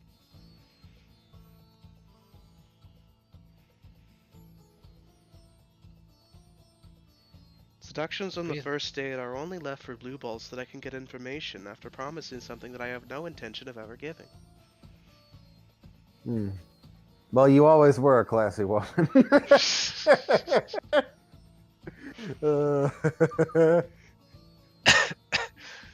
Yeah, so Eddie's just like, serious face.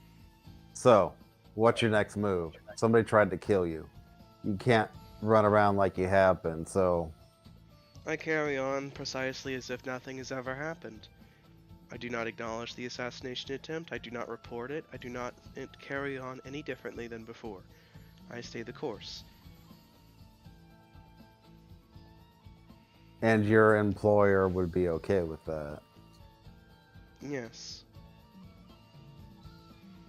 Meanwhile, I will continue to perform what I am scheduled to do, and I will simply be more careful in the future. I'm honestly at an advantage. I survived the first assassination attempt. The first is your best chance of success. Every additional attempt afterwards has a higher statistical chance of failure. Yeah, so Eddie nods, like, yeah, that's pretty much true.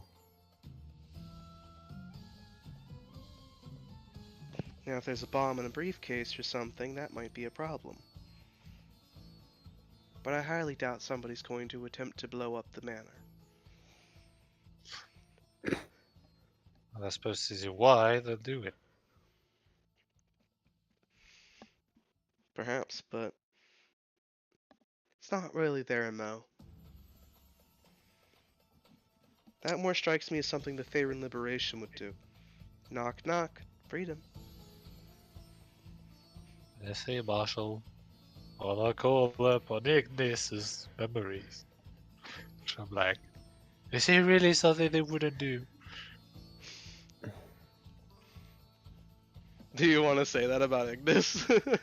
Like, Yeah, I'll use like Ignis's memories for that, cause I know he's the one who's been dealing with them pretty much all his life. So, would that be in the ammo or not? so like, Ifnir is the type of person that would just No, knock, no. burn down a door. No, Marshall, you misunderstand me. I said Ignis, as in Ignis. my second iteration. Oh, talking your about the second Mortis iteration. faction. Ah, okay. Hold on real quick. Yeah. That's what you meant. Sorry.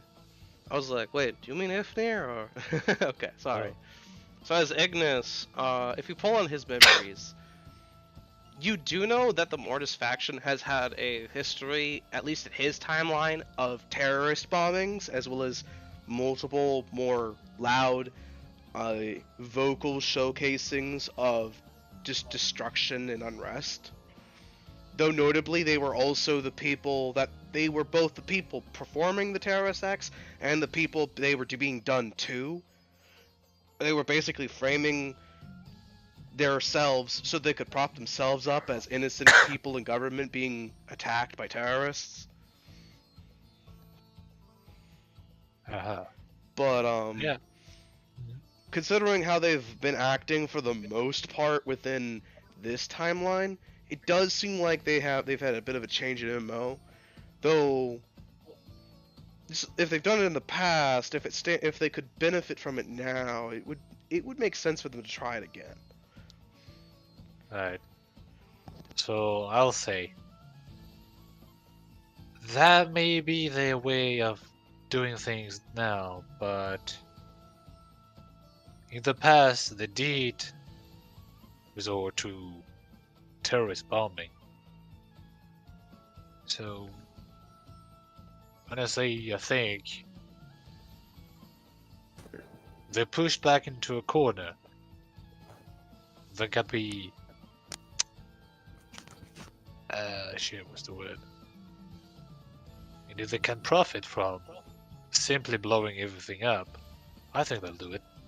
So I wouldn't put that. I wouldn't really. Shit. It's awful when you have like the word which disappears like fuck. I hate it when that happens. I Right. hate that shit so much. So, Oh, that's like me in the scene right now. Right. I feel like I should be doing something, but I don't feel like I can do anything. yeah, considering that, I wouldn't just like ignore the possibility. If it is small, just take it into account. Well, I'll consider it then. Was there anything else you wanted from me? Eddie, you seem to have been wanting very specifically to seek me out.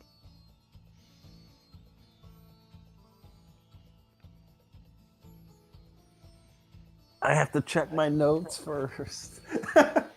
Hold on. Well, while you do that, I'll simply say, no, I think I got everything I could get out of you.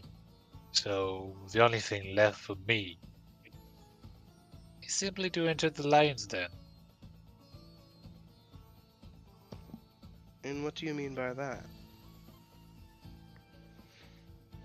Well, there's another you, and only Dick knows about it. So, who do you think I have left to ask? Uh-huh. I really shouldn't say this, Amos, because I'm not supposed to be giving you advice. Realistically, it's counterproductive to our faction's ends to tell you things like this, but you're a friend and a guildmate. I would highly recommend not talking to Dick. Exactly. And I know that. That's why, until then, well, till this whole manor thing is over, I think my investigations is dead in the water. Hmm. Although, I will have to talk to Dick one day about something else. Guild related. Fair enough. Oh, my current suspects for the potential rat are either Velvet, Miss Us, this Isoka Zeldia guy, or perhaps Vite, that harpy chick. They're all some newcomers that I have very little information on. Vite just seems to have latched herself on to push in your group, and in the Ditzy Airhead Act is a very clever ploy that many people within my operations have been known to do. And The Ahsoka guy is a textbook sleeper agent.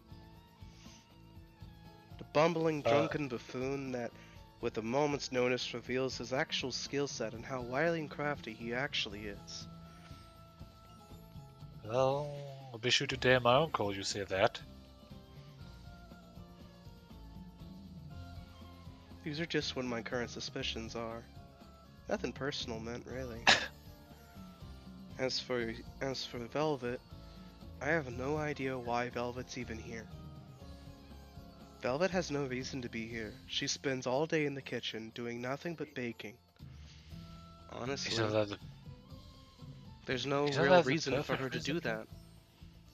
Not even if she wished to build up her clientele. Most of the clientele won't know that she's the head baker. They won't even know that she's cooking most of the meals here. It's kept covert like that. So realistically, even her brand doesn't stand to benefit from doing this.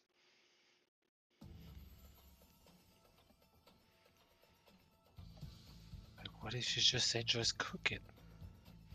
Then why would she cook here of all places? This is ground zero. Why would you cook just at ground zero for no reason? For the thrill of it.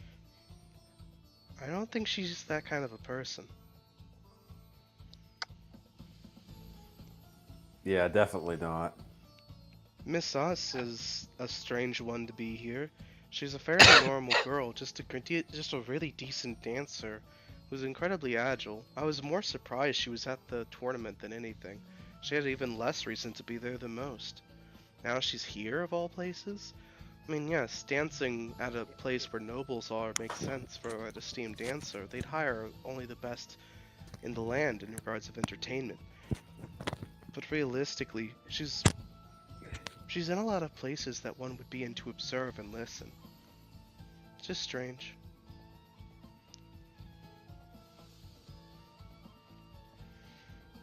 Like Marshall, man, that lease is just so retarded, I'll say. I'm like, fucking Hisoka. Like, no, personally, like, he wouldn't do that. Like, Miss Us was just like, yeah, I will just enjoy gossip. Like, why she's here, yeah, it's obvious. Like, you nobles need entertainment. The list may be stupid, but it's also y'all. Those are the only new additions. I like. Velvet was on the boat, and so was Vine. Well, Vine for less time, but like Velvet was there for the longest time. But why would you suspect her? Makes no change. Everybody's sus. Fiora just has a list of suspects. She's just narrowing it down ever so slightly. Yeah. It was Fiora all along. Da, da, da, da, da, da. It's Fiora's double. Boom. Well, but Alternatively, and I quite hesitate to even say this in the first place, but if Amos was correct in saying that there's a double to begin with, if the double has some sort of ability similar to mine, they could be anyone we're talking to right now. So even if you trust someone, they may not be who you think you're talking to. Well then, if we have any doubts, we'll just ask something only you would know. And only us. I can place invisible marks on people. Here, Eddie. She extends her hand to you. Place a mark on me so you can tell if I'm the real one. Trying to think if I should be cheeky with this or not. Eddie just places a tattoo on her hand that says, "Property of Eddie." The question is, how cheeky do I get with this?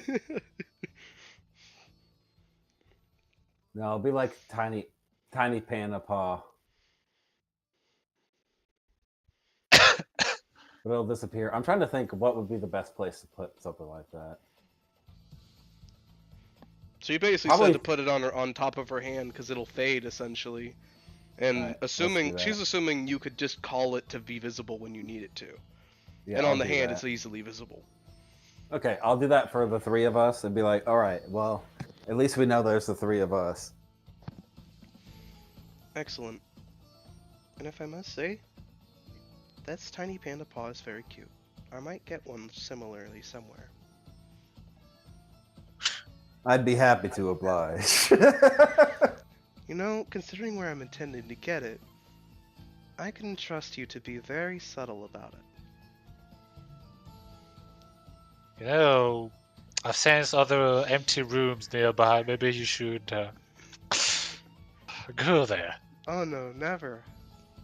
Not while I'm on duty. We're on the job. I just look at Amos with a grin. Fiora just nods with an equal grin. Business before pleasure, Amos. Well, yes, I know that all too well. She actually chuckles at that. I bet you do.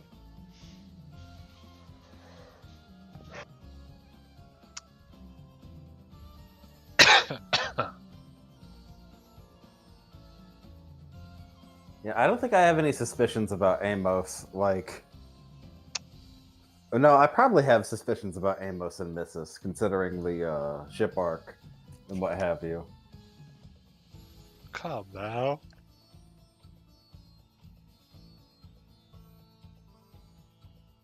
I've done nothing wrong ever. Ever. I am your friend. Misa, your friend, Eddie. I've been on the right path for 2 years and I've been vindicated at every I know, he has been vindicated. Misa Like, I don't give suspect- emergency Yeah. powers to Gwendolyn. But yet, after all of this, you still doubt me. Well, I okay, never well, doubted you. this is the place where you can either trip over both of your feet or stick the landing. Amos is just Jar Jar to Gwendolyn Senator Palpatine. You see, I'll trip with both my feet but land on my hands. Cause he's Jar Jar. Take that. He's got 5 lucky. You can't stop him now. Yeah, so Eddie will be like, well, if y'all need to see me, and I just point to the sign.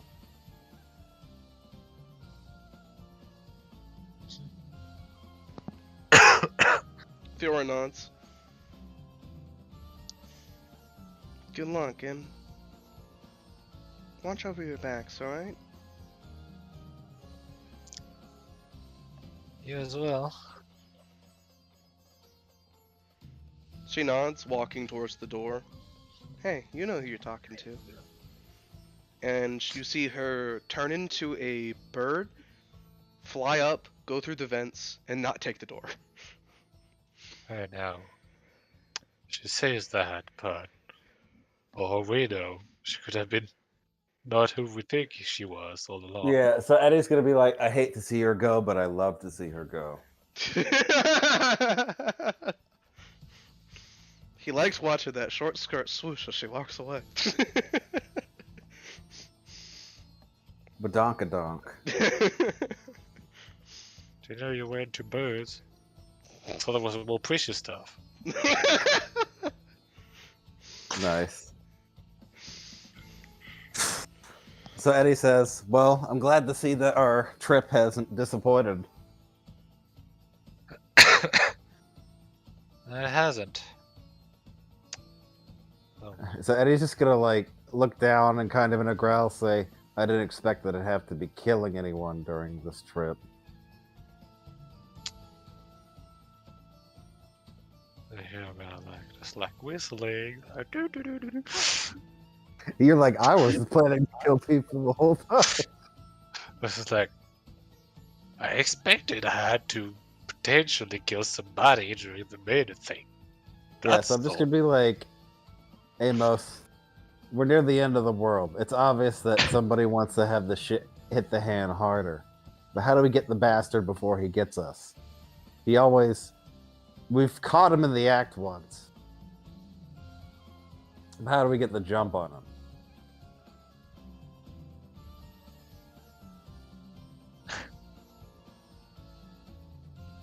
How am I even supposed to answer? I can't do my usual MO. I can't just start a scene. I have to do it differently this time.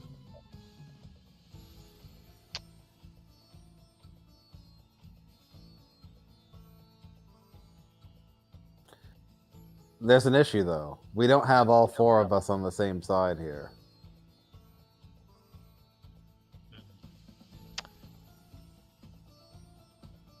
Well, regardless of sides, I think if we're dealing with the Mortis faction, we could at least get Arn to help us with that.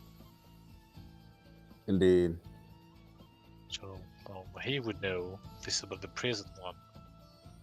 All I've known from the Mortis faction, borrowed knowledge from my second iteration.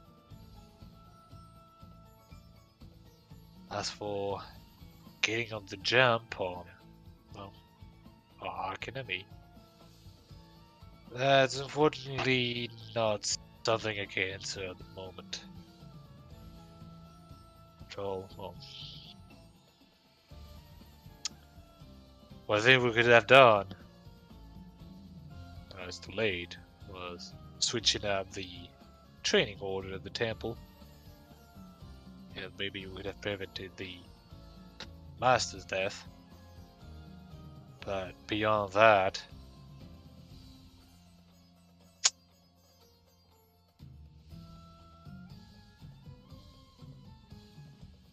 I think the only thing we could potentially do is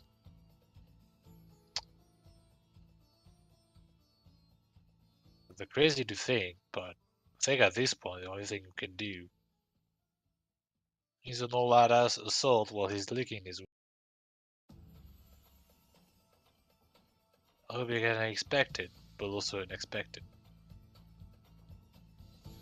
Well, I could really, really rock the boat. I'm sitting on something huge. But it's kind of a Hail Mary type of thing. I only plan to do it if things really go out of control.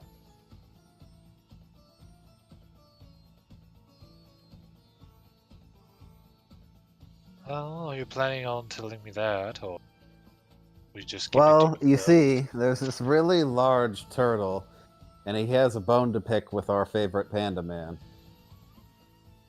Oh.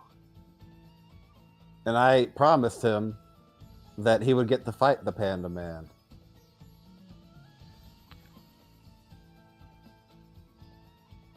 But no, with you, there's something else you want in exchange. Oh, well, no, I want them to fight so I can get the turtle under my control. Uh-huh.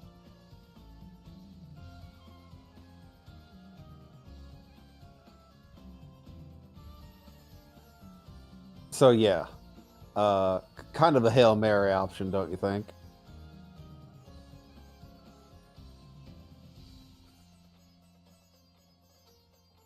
I mean,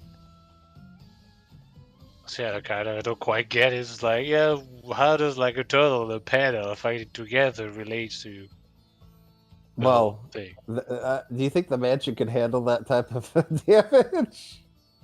Wait, hang on, Dream. Come on now.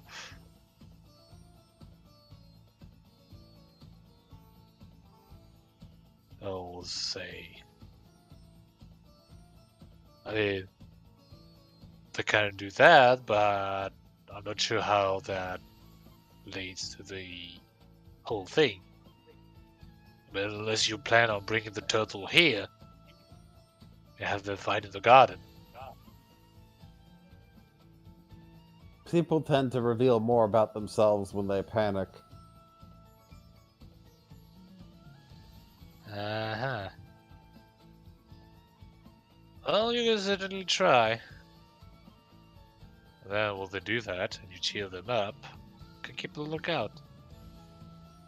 See if you can sense some strange movements. Well, regardless, I'm going to be asking around. It seems like having eyes everywhere is going to be the most important thing. Well, luckily enough, I got myself a second pair of eyes just this morning. But, in the meantime, say we'll have to prevent some more rulers from dying. Yeah, especially our guild members.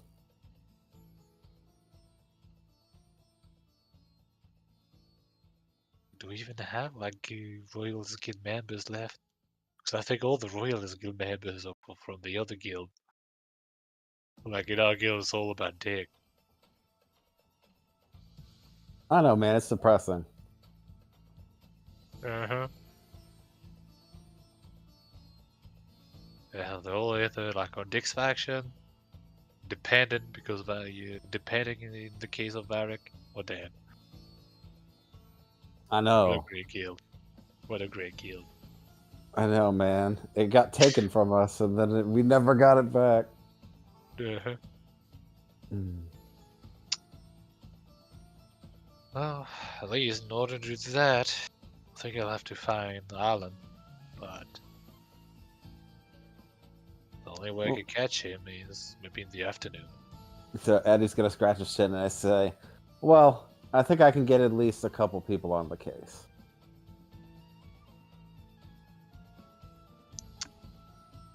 Oh, be sure to keep me posted then. See what So- I can do. I'll just point at the thing, and yep. I don't have anything else to say. I don't think. Yeah, me either. Alrighty. So Amos and Annie, you leave the room, going about your business. When you head back into the hallway, you find that the rooms are no longer guarded, and they look completely untouched. It's as if a break-in never happened. Sparkly and Mr. Vale, Yes, just like the master was. basically. Meanwhile, with Flesh and the Hall of Justice, or Villainy. Yes, I am the Justice League. The rest of you guys are like the Teen Titans. Then who's the fucking, what are they called? League of Villains. Oh, Legion of Doom. Legion of Doom. Yeah, who are them? Obviously Amos, because he sold us out every fucking episode.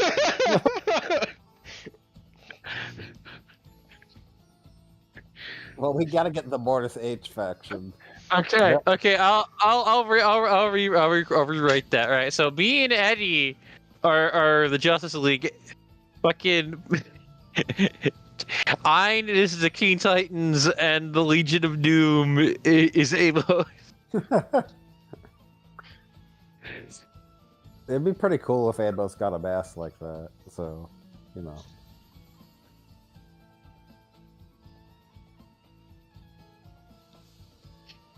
Somebody's posting something, but I'm not looking.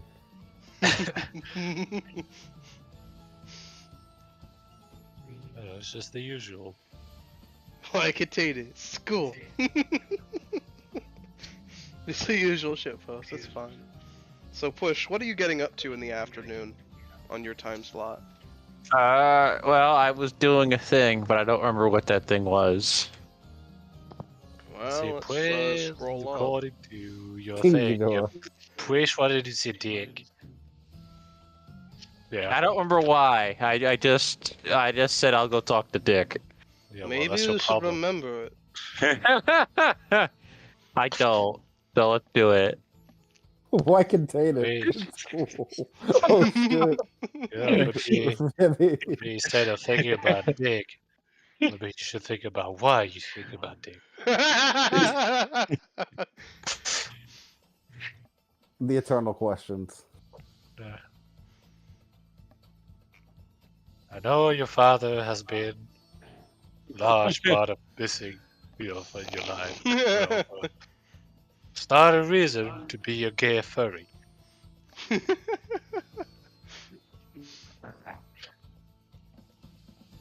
Good thing neither of the twins is a furry.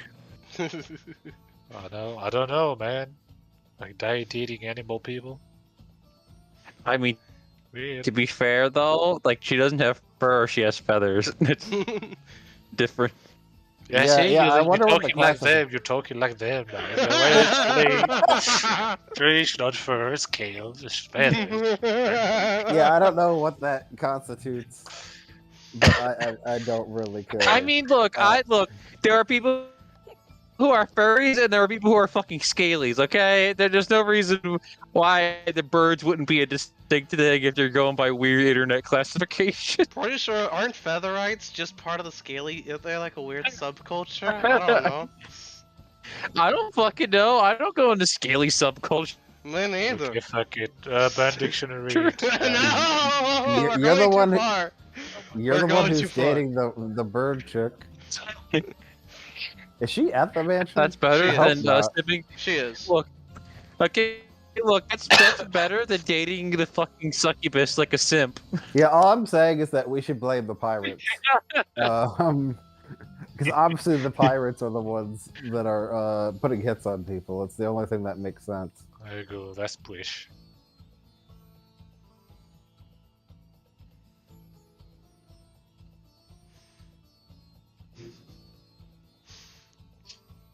You damn feathery. There's a point where we should have stopped. But let's keep going and find out what happens. Welcome to Fairy Tale. I just want to play the sound bit where Subaru reincarnates. But alrighty. So you're intending to seek out Dick. Do you remember why, or do you just want to choose something else?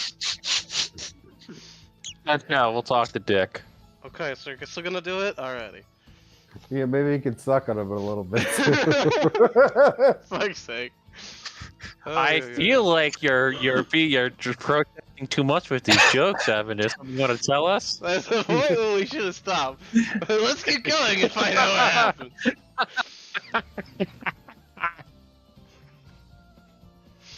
Alrighty. So you're making your way over to Dick to find out some information, I assume.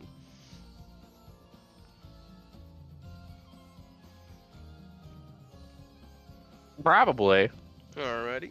I'm gonna get him to tell me what the secret of the Krabby Patty Shaker formula is. Yeah, 50% chance that Push betrays us by going on Dick's side right now. He's already technically on his side. I'm only doing it because we have a similar goal. I don't actually work for Dick, technically. That's what you That's what they think. all say. Yeah, exactly. Look, Bush I'm will no never betray homo, you. I'm already dating someone. Go away. Okay, That's what bad you jokes think. aside. Alrighty, so you make your way over to where Dick is hanging out. Mm-hmm.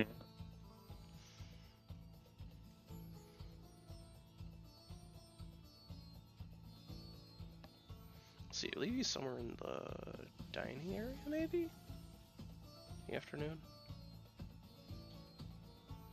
Trying to remember where I put his stupid token at. It's somewhere out there.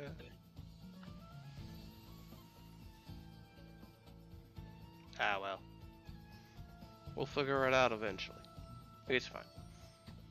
So you make your way over, you manage to find him. Currently, he seems to be within his quarters. Mm-hmm. And he is currently enjoying a cup of mounted black coffee with a side of raspberry smeared bagels. Delicious.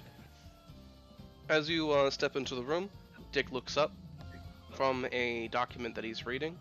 He folds it under his arm, stands for a moment, and gestures for you to sit across from him. You've caught me at a good time. I'm just having a momentary break. Good. After you sit yourself down, So, he sits Dick. down. Mm-hmm. So tell me, what brings you So, here? well, as you know, I'm pretending to be part of the staff. And we both have a common goal. I was just wondering if you had anyone you wanted me to keep an eye on.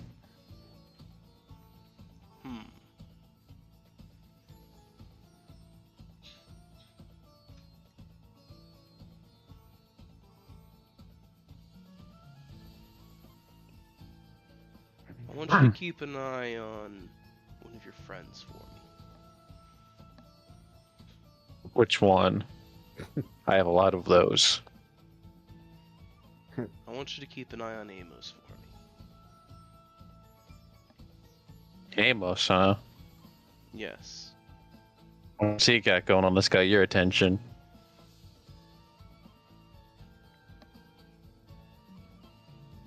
He stirs his coffee for a moment, takes a sip and puts it back down, and you see him light a cigarette. Well, I have recently come under the information that his employer's first initials are G and H. Now, there's not that many individuals on the guest list whose initials follow that specific criteria. Now, most wouldn't understand. Most could just write it away if they only knew the first letter. They could assume that he's working for Glacialis or someone else. But by having the last initial be H, there's only one person.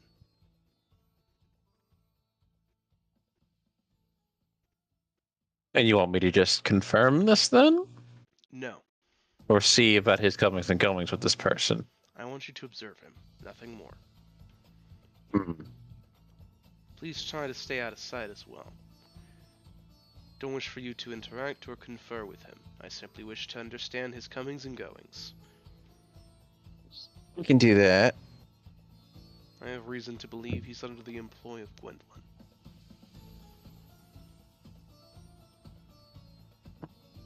No, that sounds surprising.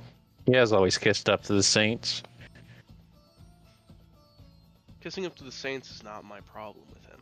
It's specifically the saint that he seems to be working under at this time that I have a problem with. The saints are good people. They get things done. They always have, and they keep the balance.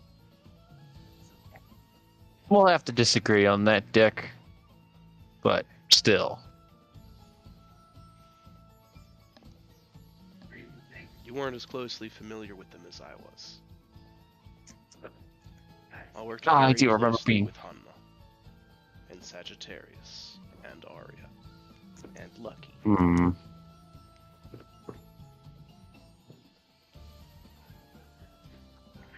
How's Lucky doing, by the way? Been a while since I've seen him. From what I've been told, not good. Still comatose.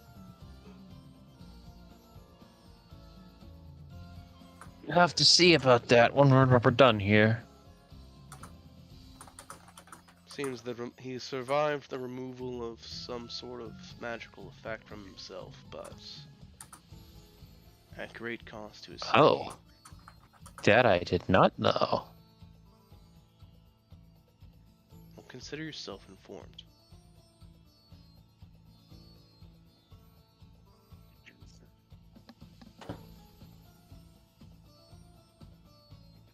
Now, Dick, if I wanted to say get some information about a certain scaly clad of people, who would I find time to hang around? Are you talking about dragons? Yes, Dick, I'm talking about dragons. Good. There's many different kinds of scaled creatures in this world. Just had to make sure. Succubi and incubi, for instance, have scales. After that, he gives you a smirk of sorts.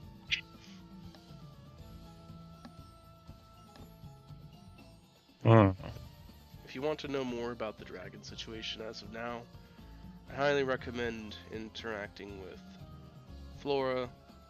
Perhaps you should interact with Alan if you can get your hands on him. But I'd highly recommend not. He works for the enemy.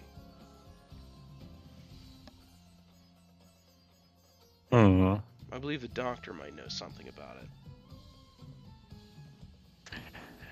Then I'll have to schedule some meetings then. Arya likely knows something as well. Sagittarius could potentially know something.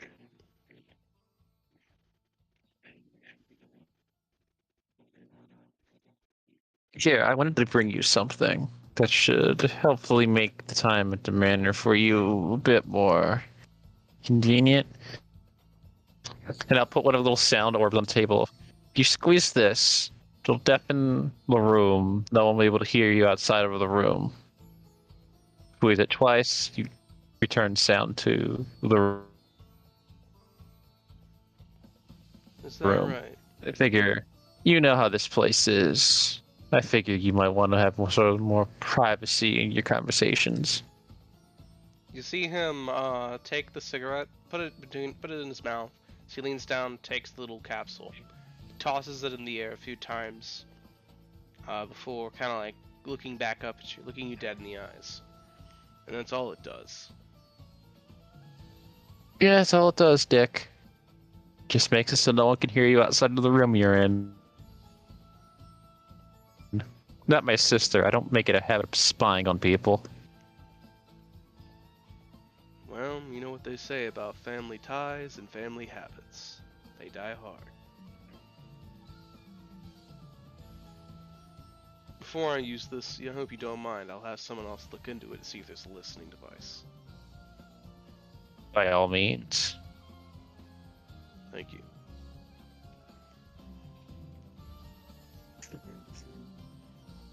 Now then. That's one other thing. You're more connected than I am. Have there been any more sightings of the harpies? They were seen outside in the ether somewhere. A scouting party which I funded was ransacked and raided by a group of harpies similar to the ones you described to me. Any specific members? The one with the red mask, or the one with the? You don't know how I would describe the chick who's like more bird than the rest of them. You know who I'm talking Yeah, I do. about? Yeah. They were both sighted within that raiding party. Yeah. Is there anyone here who would have more recent knowledge of them? I don't believe so. Well, Benefit I'll just you, have to. the raiding party happened just a few months ago. I was investigating a dragon egg off the coast in the What the Where are you now? Now that's interesting. Yes. I have a vested interest in making sure that they don't fall into the hands of certain people. I have no wish to keep them, merely to keep them out of the hands of others.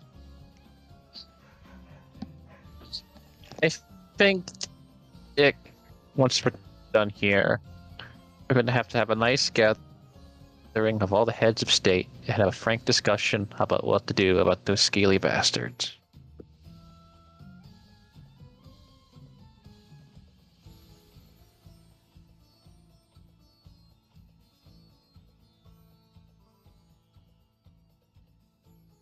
And without really explaining himself, he'll get up, just nod, and then walk out. You see Dick nod at you, as well, and you hear him call out your name. Push. Yeah. You see a bagel thrown in your direction. Don't forget to eat it, right? You're awful skinny. I get that a lot. He'll catch it, wink it, and then take a bite out of it as he leaves. He gives you a nod as you leave.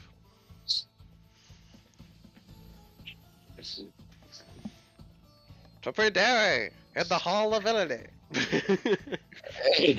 In the League of Shadow. In Bizarro World. Pryderi is just over here explaining to Fucci. You see, Idris' landing had to fall. It was corrupt at the core, Fucci. We tried it before. We tried to save it before. It didn't work. So it had to fall. It must be destroyed. No. See, Pryderi is like played nice in the Old Republic too. She's like Triad explaining why magic has to be destroyed. I hate magic. It has to go. It controls our lives. It makes decisions for us. Fucci, it has to go. We have to kill it. Only then will we truly be free. Then Fucci just gives you the Saitama response of, okay. Oh, I need to pick up Kotor too. It's pretty cheap. But I recommend a mod to make it actually work, because it's kind of a broken code on the Steam's page. I'm gonna play it on the Switch, bro. I don't know how it'll work on that. Good luck. Godspeed. KOTOR 1's already okay. It's okay so far. Let's see here. What was your other plan? You already did Pryderi's last session. No, that was Pryderi's morning, wasn't it? Yeah. This was Push's morning. No, this was Push's afternoon. Wasn't it? No, this is... Oh yeah, it was this afternoon, because he went to Dr. Romero in the morning. Pryderi was going to talk slots for you. to You us. already have enough. Pryderi was going to talk to us. Okay. So Pryderi makes her way over to miss us. Pryderi will talk to us, but what will she tell us?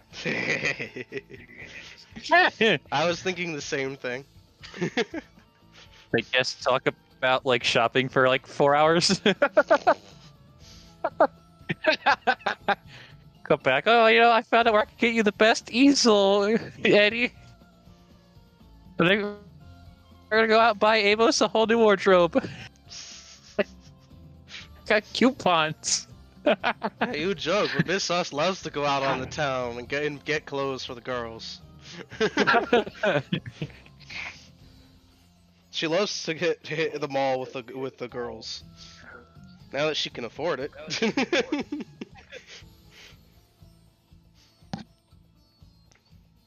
But alrighty. So as you go to find Mrs., you find her in the servants' quarters, practicing baking with Velvet.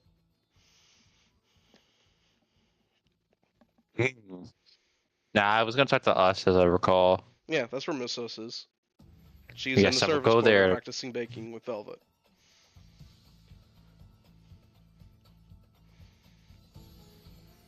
Do you mind another extra set of hands, girls? Velvet actually looks up, pauses for a moment, and nods. Perhaps. I think that it would be very useful for Miss Us to have another student here. How did you make the last cake explode? I really don't know. I just did follow the directions as you told me to. I've never been good at baking. I have a cousin who's so bad at cooking, she burnt orange juice. Well, at least I haven't done that. At least I can actually cook. I just can't bake. But I've heard men really like a woman who can bake them sweets or bake cakes or something like that.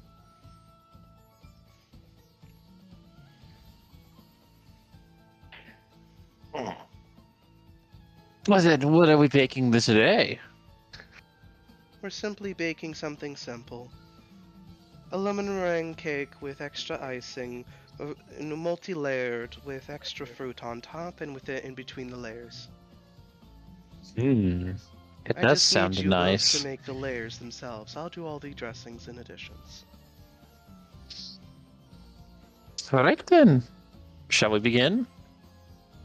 Yes, I've already instructed Miss Us on the proper procedure. I'll just simply observe and let you both, hopefully, not waste more product.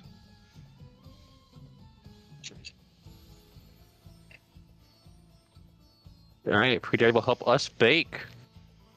And while I'm doing this, I'm like trying to have her absorb spices so she can make spice clouds later. Some extra, Like, some secretly extra cinnamon just happens to disappear while they're working. Just get like a whole bunch of pepper powder and just turns that into a gas cloud. Like, haha, pepper smoke, bitch. Haha, pepper, mustard gas. Haha. I would never. But I imagine like a cloud of pepper gas would be fucking awful. Especially if it's like some like ghost pepper shit. So, Miss Us, I was wondering, would you happen to have any openings in your performances next few days? I could perhaps open up a spot or two. I'm always willing to accept some new help and help them get exposed into the world of acting, or dancing, or something similar. I have a very nice shadow act I've been preparing. I see. What kind of act is it? What it qualifies? What exactly do you perform with? How does it work? And could you give me an example? Oh, well, you see, my smoke is very handy. I can do plays, I can even do shadow puppetry. Anything you think of, I can more or less do. Maybe not full on acting, I haven't done that good with my clones. And should, like, while I was just getting ingredients, she'll, like, do a little dance, but, like, two shadow predators will, like, appear next to her and start dancing along with her. A bit awkward, perhaps, but I think we might be able to work with it. You're quite nimble. Nimbleness and dexterity has half of what it takes to be a dancer, after all. You just need some form. Come now, don't be so harsh. I do walk with a cane after all. Tut tut tut. The cane can be part of your dance routine. There are multiple things you can do with a cane. You can twirl it, you can work with it while you dance. It is a prop to be worked with. This is true. This is true. But why are you suddenly interested in this play? Well, I suppose I'm thinking the long term. What am I gonna do after all of this mess is finished and we can go back to living normal lives? I see. Well, from what I've gathered, your family's quite well to do, so there's not much you really need to do. But I can't help but admire you showing some initiative and going out of your way to do something else and not just live off your money. Exactly! My brother invents, and what do I do? Nothing! True, and we've only got a few years of looking as wonderful and scrumptious as we do. We gotta make the most out of them while we can. Suppose we do. Well, she, like, does that, like, I guess that cartoon thing of, like, pulling on your collar. It's like, oh, you don't need to know, I'm kind of, like, semi-immortal. Well then, I know exactly why you're actually doing this. With that bashful response, you're looking to score yourself a good man. Well, I assure you, there are lots of good men that attend my shows. I personally vet and background check them myself. I might be able to introduce you to a few. Well, that would be nice. I'd like to make connections. She puts on a smile. After all, I never really paid attention to when my parents drug us to various galas and shindigs. Well then, I think that it's more than time enough for you to start paying attention to these sorts of events. As a lady, it is very important for you to pay attention at such events. After all, a lot can be said with very little. Do And a most of lot the can guests happen. appear? Do most of the guests come to the shows? Most of the guests here at the manor, I do have a healthy showing, but not as many as if I was showing at some other venues. Many of the guests seem quite busy, but I do believe that I've seen quite a lot of people there in the evening. Anyone stand out? Anyone's very important? Patron of the arts, baby. Actually, That I could with my swing hips. well, I do know that Flora shows up there in the afternoon for the afternoon show, as does Izumo. In the evening, however, I know that Ari Northumberland shows. She's a very big fan of my show. I know that some gentleman who's keeps trying to recruit me into some play or another. I keep turning him down. I don't quite like the look of him, if you get what I mean. Zaid, Oh. Oh. Him. he keeps trying to He was one recruit of the... me. Hey, remind me, he's one of, like, the weirdos from the Snow Village, right? Yes. Wasn't he the one who hit on everything that moved? No, he's the one that Ein got buddy-buddy with. He's the one that turned invisible and faked an assassination attempt on Okasa. Right, okay. For vetting See, reasons. I was worried for a second. I thought you were going to tell me that it was the King in Yellow. The King in Yellow? Ever heard of the King in Yellow? No, I don't believe so. It's supposedly a cursed play. Anyone who performs it goes mad, and usually the cast who performs it ends up dead before the show's over. How horrible. Well, if I ever hear of some sort of play that does under the name of the King in Yellow, I'll be sure to avoid it. Such a superstitious play might do well to just avoid it. Indeed. I also know that Lady Okasa, our Lord Accurcio, and their guard Tori are there in the top row in the evenings, has his Dick Ifnir and Glacialis show in the evening. Now if Lady Fuchi comes to these shows. I've seen her here on occasion. She sometimes pals around with Dick for the evening showings. So then, if you can get me a noon show and a night show, maybe not on the same day, but I would love to see who I could impress. Alright then, well here's what we'll do. You work on your routine, and when you're ready and you think that it's good enough to showcase, I'll give you an afternoon slot, and I'll allow you to open for me in the morning. How about that? I would like that indeed. Excellent. We'll make a star of you yet. From behind you, you hear a sigh. If you both are done flirting or fraternizing, could you return to baking? I believe the dough has risen well past its point. Moses immediately turns to the dough and just gasps, "Oh, not again!" Never stopped baking, and she'll just move to the side of the show she was doing whatever she was supposed to be doing. Velvet just nods. See, Miss Us, you could learn some focus from that. I can't help it. I gesture with my hands when I talk. Now, would just put a rubber band on your wrist, and every time you get distracted, just pluck it. The pain should make you stop being distracted. How barbaric. No, I am not a fan of pain. That's how my uncle stopped smoking. Well, he should have simply just said no and just looked the other way and threw all of them out of the house. I don't think it's that simple, Miss Us. Well, that's how I kicked my drinking habit. I just threw all the bottles out. And I was too broke to afford more, so I just didn't. So I just broke my habit. Hmm. Okay then. What? I haven't been a File that drinker away for from quite me. some time. If I was less of a good person in this game, I'd be like, fucking get me so drunk. That's what she said. That's horrible.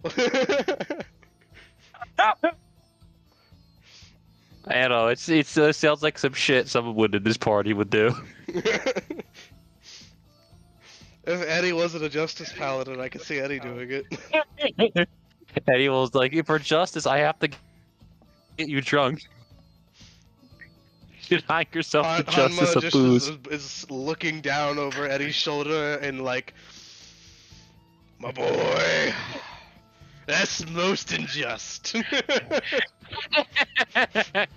And he's just like, I had decided to become the god of injustice. Hey.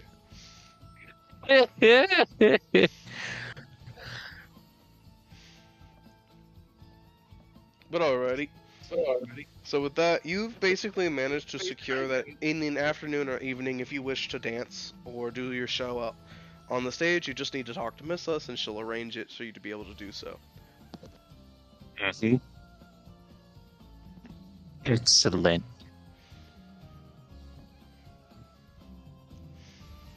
So, looking at the time, we think we have about another hour or so. I will move over to Amos again. Amos, evening slot. Ah, well, time for some ion action. Giggity. Uh-huh. What happens when one ion smashes against another? Sparks fly. Dear Lord. Bad puns aside. Well, I mean, she's wandering the hallways anyway, so I'll have to find her first. Which is, well, it's Ion, so... I doubt it'll be that easy. Star Fox Well, style. at the same time. Good Lord. But at the same time, she kind of stands out, so... whatever, somebody's gonna find her. Probably the best to do it anyway, so... And, you know, I got the secret tunnels as well, so... Secret tunnel. Secret tunnel. Alrighty, Amos, make me a roll of some sort to try to find her. Let's see, what do I have? So, I think combining my sixth sense with intuitive might just work. Alrighty, Right. I'll allow that. Come on.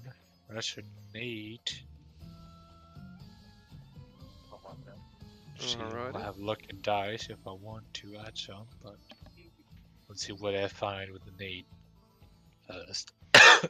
So as you're wandering the halls with an 8, you begin looking around and you're trying to find her. You find her at first in the main hallway here. Like, you catch her briefly here as she wanders off around the corner of a hallway. When you go to when you follow after her, you've lost track of her. She just turned a corner and seems to have been gone.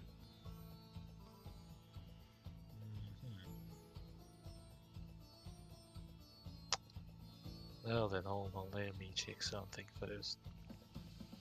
Very easy. There's a problem, I can't really use that to find him.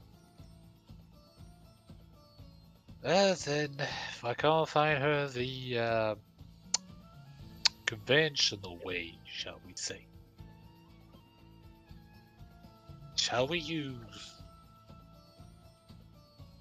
chaos magic to force her to leave a trace, like only I would see, like, would care to notice?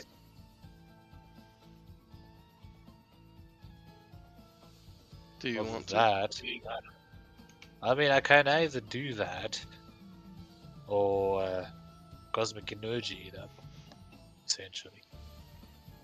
But I do need some training with like controlling my chaos, my zodiac of chaos. So may as well do that.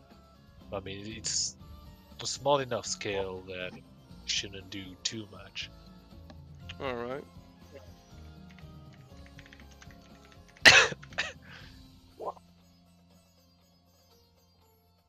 Grenade. All right. Let's see here. So you're hoping to find Ion with this, correct? Yes, Okay. but is find where she went. So you begin like kind of like dabbling with your chaos magic a little bit, hoping that perhaps chaotically you'll find yourself bumping into Ion. Um, Gravity, son. as you are walking all kind of dabbling with this, you find yourself tripping on a bit of the rug. You tumble forwards, kind of catch yourself and land back on your feet. But when you land back on your feet, you slip into a portal. Huh. I thought that was Corvus's stuff. When you Yeah. fall out of the portal, you land kind of like on your back or like on your ass, like just kind of like in the room. And inside the room, you suddenly hear someone stand upright. And for a brief moment, you feel the whole room start to have a crushing, intense gravitational field before it lessens ever so slightly, and you hear the words, Amos?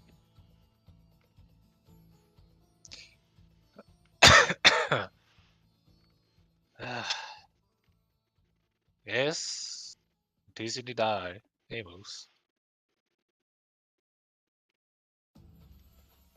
You know, it's rude to just drop in on someone like that.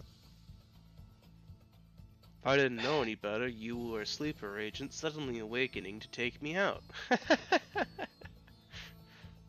Alright, that's Varric. Definitely. But correct in that. Yes, you can see Varric is standing in the middle of the room. He has one of his hands extended in your direction, but he is just kind of like, when he's laughing, he's just kind of like scratching in his head a little. Yeah. Well, you should know that it is rude to leave portals, like, around like that. Honestly, how did you even stumble into the portal? It was incredibly tiny that nobody should have even been able to slip into it. Did you shrink yourself into the size of a grain of sand to slide through that? Can you do that now? Is that what your mud magic No. lets you do now? Well, truth to be told, you're not the Zodiac I was looking for. At least not yet.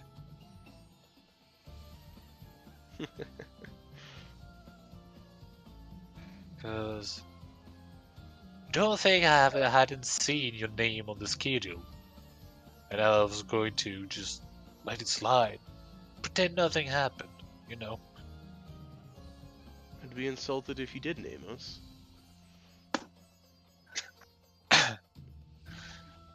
Well, then I'll ask the first question. Why are you here? I thought you just peaced out. You know, I did. Essentially told it. Uh-huh. I was done with this place. Done with this timeline. I'd bodyjacked myself here, and I decided to leave. Take my new body and just dip. After all, what do I care if the 15th timeline goes bottoms up? Besides, y'all look like you got everything handled. I didn't need to be in the splash zone. I was just gonna relax on another timeline. Mind my own business.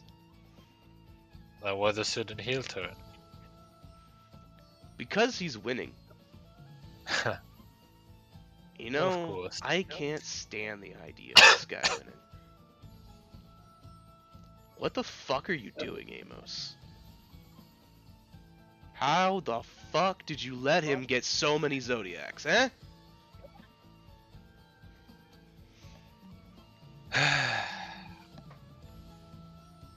You think I have an insight to that? Well, I'd certainly hope so. You were at the epicenter.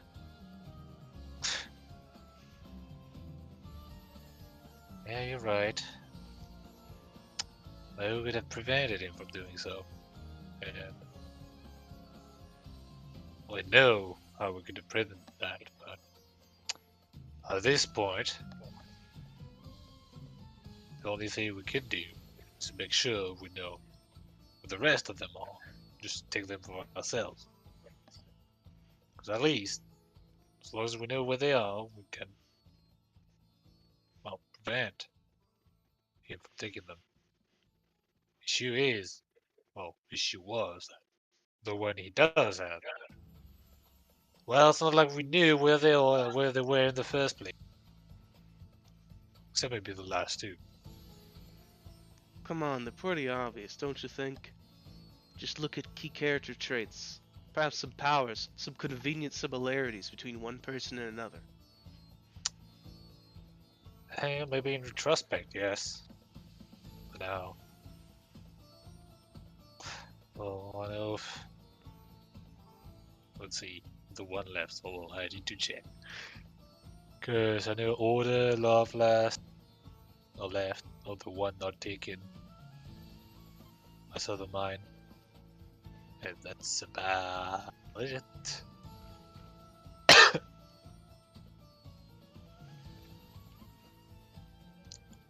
So, I'll just simply say, well, of the ones left,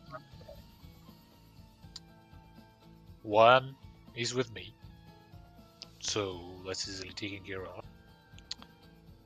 Another, I know who has it because she came to me asking if I wanted to know. And the last two, well, I may have an idea who they'll hold them. I'm not sure which belongs to who.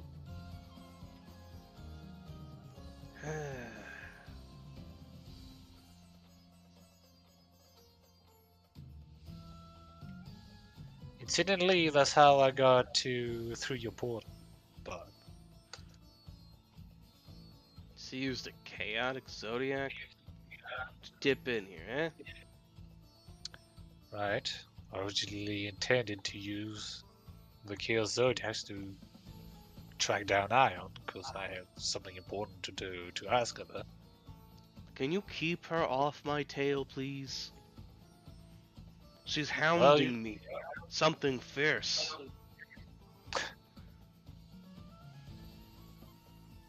are you even surprised? Not in the After all she's been slightest, through. but I am incredibly annoyed at how good she is at following me. Well then, tell you what. Bring me to her through your portal, because it seems you know where she is. I won't tell her about where you are, but we'll have to continue this conversation later on. Of course. The enemy of my enemy is my friend, Amos. From where I'm standing, you could have really used the help of your enemy's enemy in this instance. Alright, I could use experience. After all, you and I date from way back, don't we? Oh yeah, Surprisingly. I date back a lot farther as well, but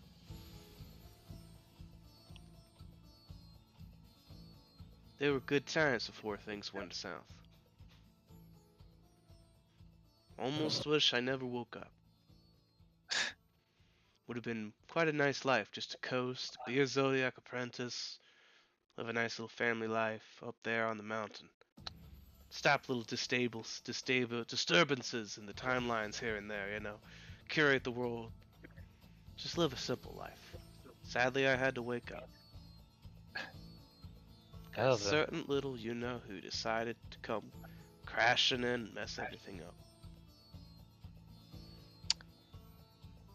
no, Tends to like doing that. actually, Zodiac business. You're still technically part of it. And I am the current standing Zodiac Master. Before I go, before we continue our conversation another day, I wanted to ask. Our group has raised a banner against the first. One that is shown to all. So I wanted to ask you, would you be willing to fight amongst us? Not as yourself, not as Varric the multi-iteration being, rather Varric the Zodiac disciple. See him close his eyes for a moment, shake his head before he opens his eyes again. You know what? For the sake of what was taken from me once before, taken from me again. Sure, you don't have the second iteration's allegiance. You have Varric Valentine's allegiance.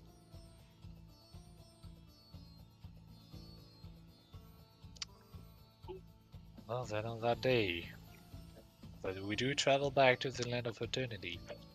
I'll be waiting for Varric. Good. In the meantime, I'll talk to your Ion about him. Good. Keep her off my tail. I think she's going to kill me. Well then, bring me to her and to hers then. Chop chop. Yeah. You see him snap his fingers, and you feel the space around you compress into a tiny little molecular hole of gravity before you are picked up by that same amount of gravity, pushed out of a hole in the wall, and then stretched back to your normal self. Uh-huh. As you do Secret so, heaven. you actually see a blade shimmer for a moment and stop just barely near your head, and then immediately sheath itself, and you then see someone bowing in front of you.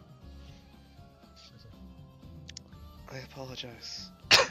I thought you were someone else appearing behind me to strike me.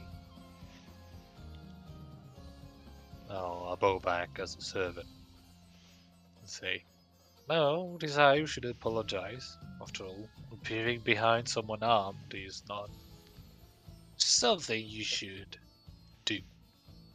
But, unfortunately, with how the manor is laid out, I had no choice. She slowly stands back upright and looks you dead in the eyes.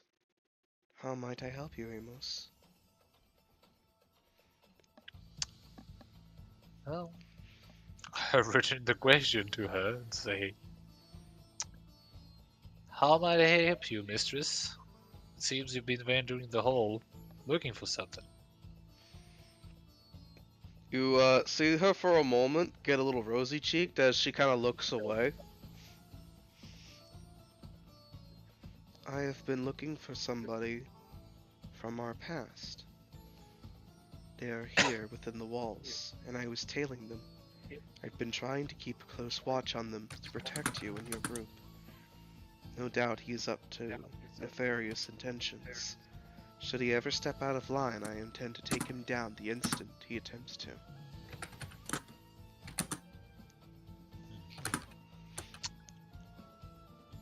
Well, I thank you for your consideration, but our staff has been looking for him as well, and unfortunately, during the evening, he seems to vanish entirely.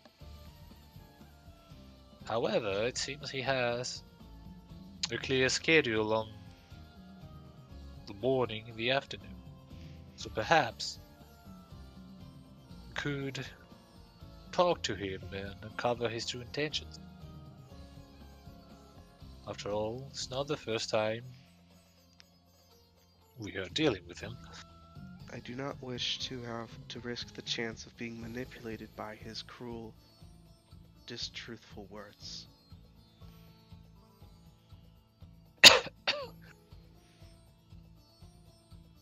He has a habit of getting into people's heads. I do not wish for him to do so again.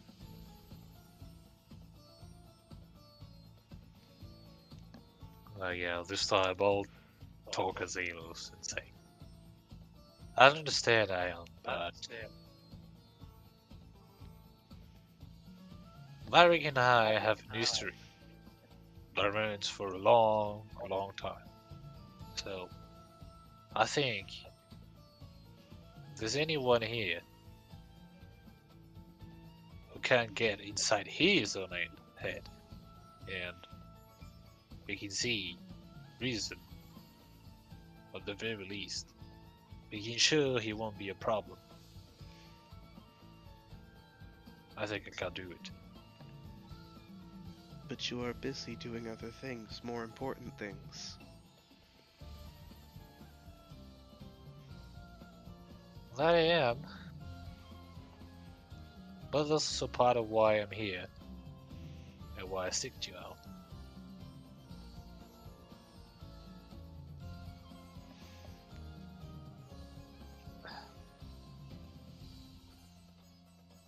Well, you see, though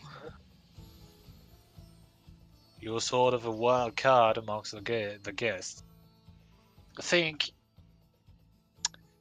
everyone here, everyone important that is, can easily gauge your potential by how strong you are. And just you being, how should I say? Just you being here may influence a lot of what could happen later.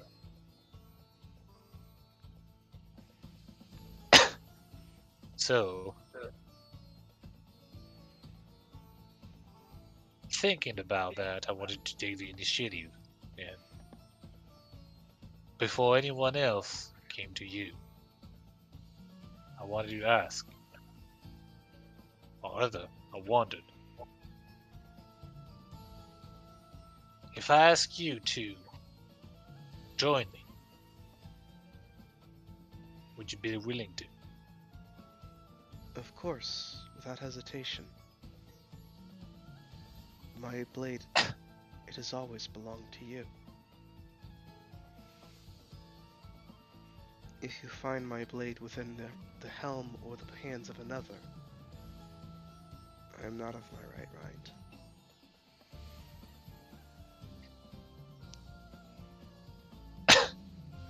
Well, then it seems my worries weren't founded.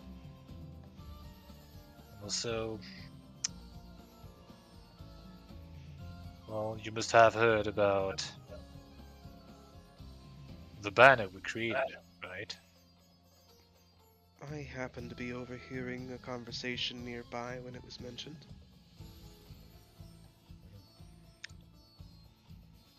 Would you be willing to fight under it as well? After all, I think this is the only way we'll come to call this. If you are to fight under the banner, then I will fight under it as well. I am your sword, and as such, when you wield me under your banner, correct?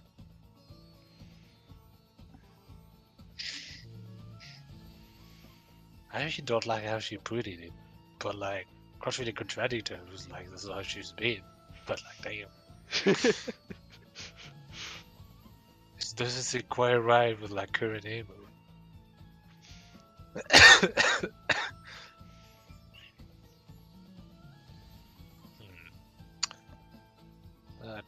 But, actually, given like what happened like earlier these days, might be a good thing to actually have her with me.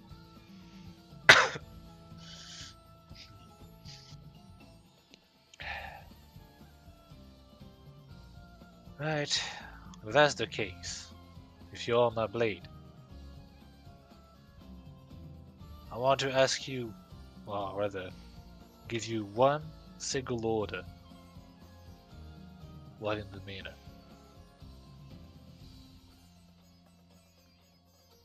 I'm just waiting for her to. She nods. Yeah. I want you to watch over me.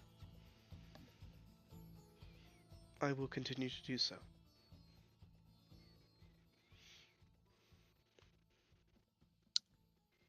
Do you wish for me to change my tactics of doing so? I've been observing those that could be a danger to you.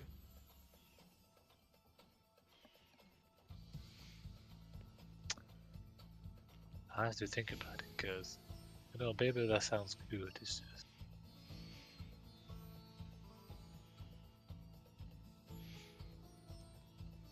Well, not just those who might be a danger to me, but also those you think might be suspicious. Be it among the guests or among the staff. I can do so. Personally, I find this Fiora girl to be one of the most suspicious here. She comes and goes as she pleases, changes forms, changes entire personalities on a whim and a dime.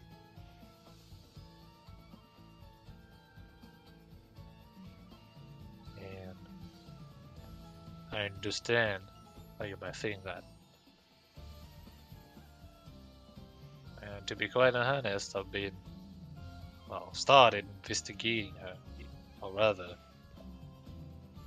the rumors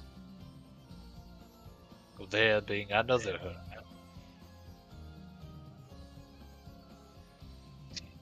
I have not seen two of her within the halls, but I have seen her enter one room and come out of another. Perhaps there was a doorway or some passageway she took that allowed her to do so. Maybe she has an ability to phase through walls or perhaps blink short distances.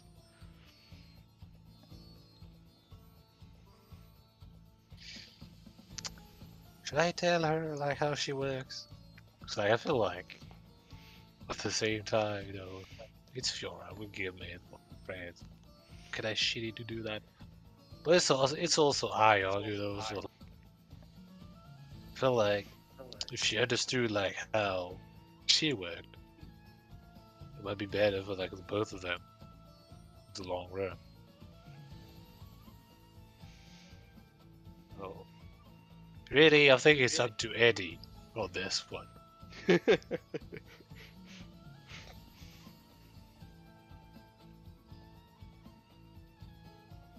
What's up? Yeah, no, like I was saying, it's like since Ion is suspicious of Fiora, but like she doesn't know like how Fiora works magic wise. Right. I'd be like, should I tell her? But what if she's the mole? That's the problem. Honestly, I know. Fuck no, I can't even say that. Yeah, the thing is we Sound have to bring pros. her over, but is she really trustworthy is the thing. Like, she's a big question mark. Maybe to you, like, I trust her. Because she That's wants you because to- you're a simp who will trust any woman who like is winks at you funny. I do, she's the simp. She is, actually! That's why I trust her. She's my simp. Exactly. That's how it She'll do works. anything for me. Aya, go jump off that cliff. Simp! See, Yes, This- sir. Jumps off the cliff. The simp for a simp is not Punch a good yourself in the idea. face. Punch. Didn't that You hurt see? you? Do you want it to hurt me, See? Amos? You see, I may be simping for somebody, but I have a simp and an apprentice simp. That doesn't make it good, man. That just makes it worse. You're Okay. just infecting the world with your simping. We've heard Okay, of the Dragon cycle of Simp. violence, the cycle of hatred, but have you heard of the cycle of sympathy? I How will dare you? will Fake simps news, anyway, Amos. Fake news. like we have Queen simp, we have Dick simp, we have Dragon simp. You know, it all comes back to simping. That's If you really think that, I feel really bad for you. I don't think about you at all. Yeah. But anyway, yeah, I think I'll tell her honestly. Okay, 'Cause, I mean, she'll figure out eventually, but probably. I think about work, like, yeah, might be beneficial in the long run. Especially if dicks come after me, if like she says Fiona, like, yeah, nah. Better to have the psycho on our side. Exactly. Mm-hmm. So, yeah, I'll take a few minutes to explain how she works. Like, I won't, like, actually say, yeah.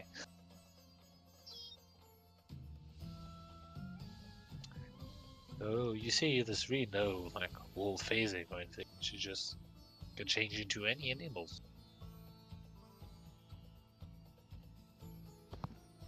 I see. Does it extend purely to animals? She seems to be a master of disguise.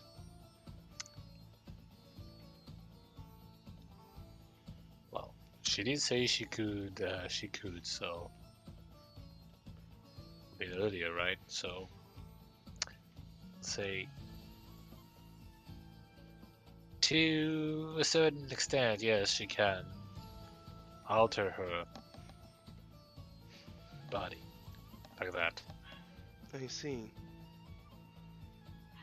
And you mentioned that there could potentially be two of them? Yes. You do not trust this individual, do you?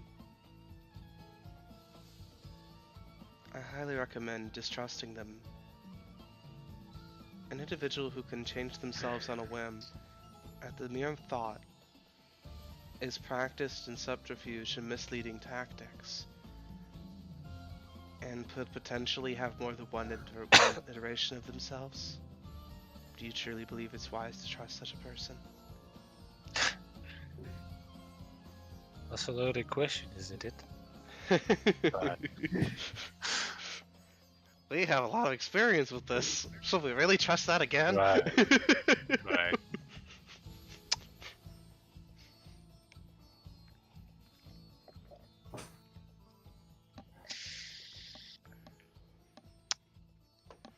I think I can't really put this down to just whether I trust her or not. After all, we're part of the same guild. We've been through some pretty important events together. Be it being, trapped on an archipelago, waking up an ancient dragon that just brought chaos to the world, or recently traveling to the land of fraternity and, well, the rest. It's just that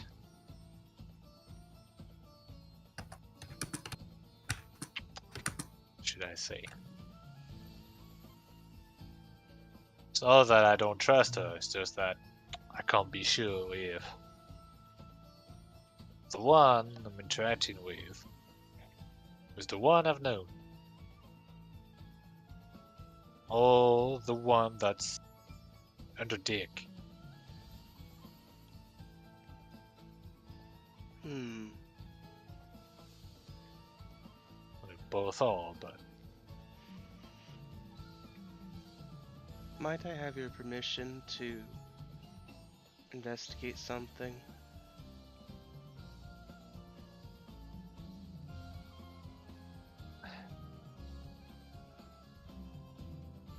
let me think, because She doesn't say what she wanted to investigate, so you know she'd be suspicious. But you know, Do you want to ask? no, I think she's not like telling me outright like what it is. It's that she's worried about me knowing. So I'll say I'll allow it, but don't take unnecessary risks. She looks down for a moment before looking back up. I will try. Investigating this will unfortunately need risks, but I will avoid all of the unnecessary ones. I'll go only for calculated risks.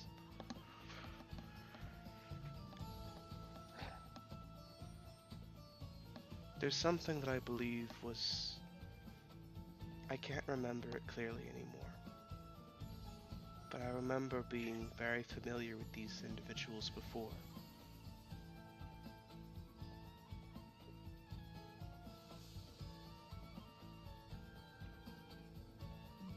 Could it be two certain individuals cloaked in black? Or No. no?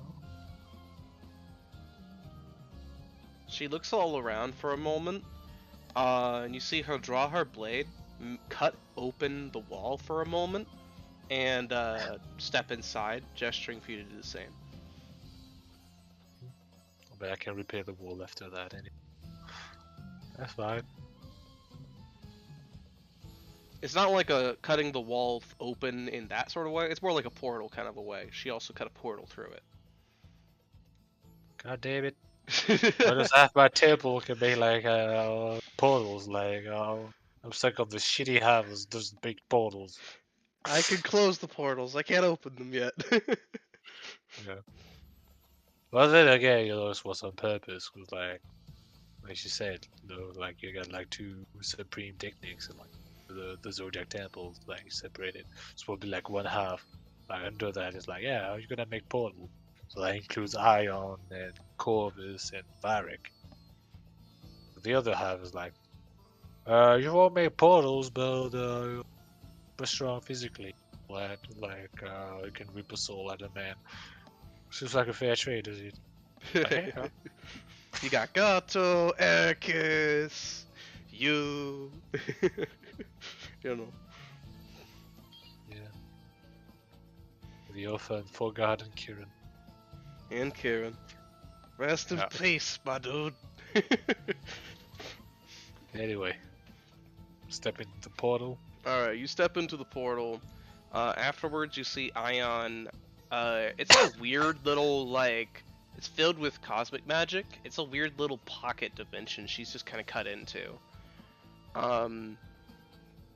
She looks around for a moment before nodding to herself and speaking again. It should be more secret here. I don't trust this place. It has far too many eyes, ears, and mouths. Amos, I want permission to investigate the first. I want to investigate him. I want to investigate something about him briefly. I won't be going anywhere. I will simply be staying here.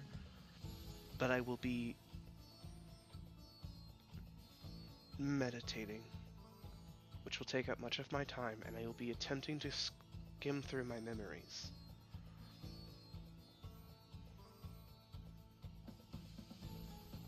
I just wish to let you know that it will run the risk of perhaps making me remember something that could tamper myself.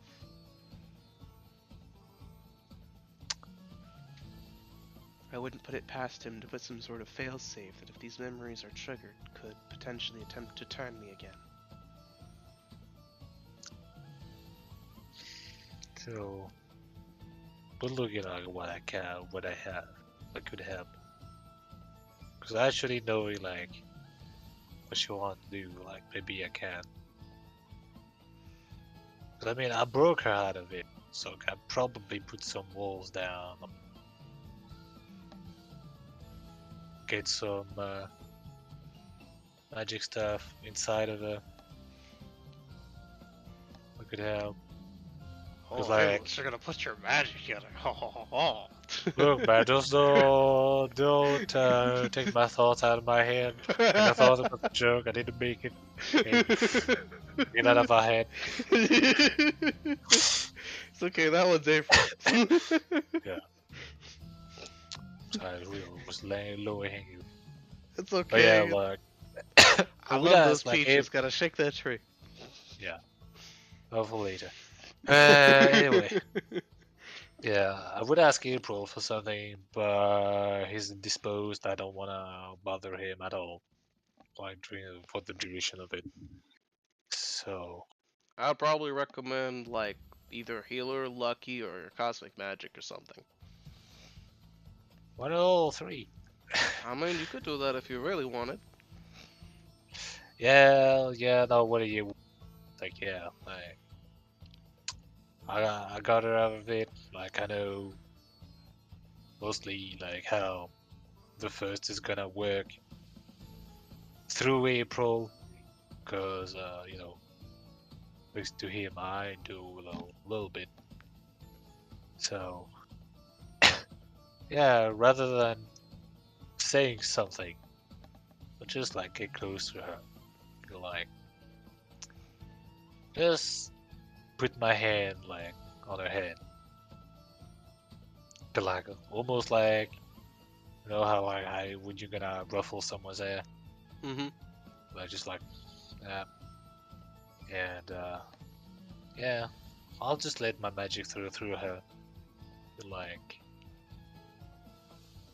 essentially, yeah, create like a mental wall or something that she can use while in that meditative state to fight back against like whatever failsafe it could be. So, oh, little beef. Come on, roll my 9. That's 20, 30. What was the first roll there? I don't know. So I click my thing, like I right click, like then I click to back out of it. Like I'll be a nice GM and let you keep the 30 instead of having the 12. Nice GM. You know why? Because you added your lucky in. You're lucky that I'll be nice. uh-huh.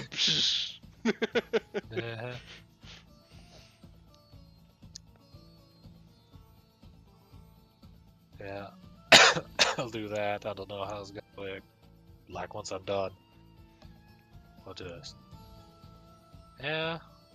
okay. Tomorrow you'll like, what do you have my hair on? It's like just like ruffle her hair a bit and say, I'm not sure if it will help, but that's about the only thing I can do aside from being there with you and watching over you. You see a dusting of pink on her very pale cheeks, and she just nods. Thank you.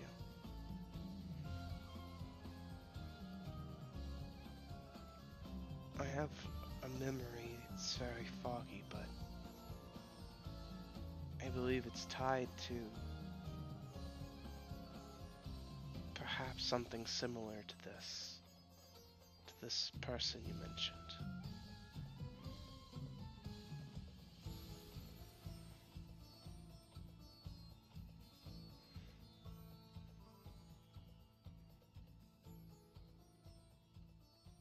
I remember he was quite candid with me. He told me a lot of his plans.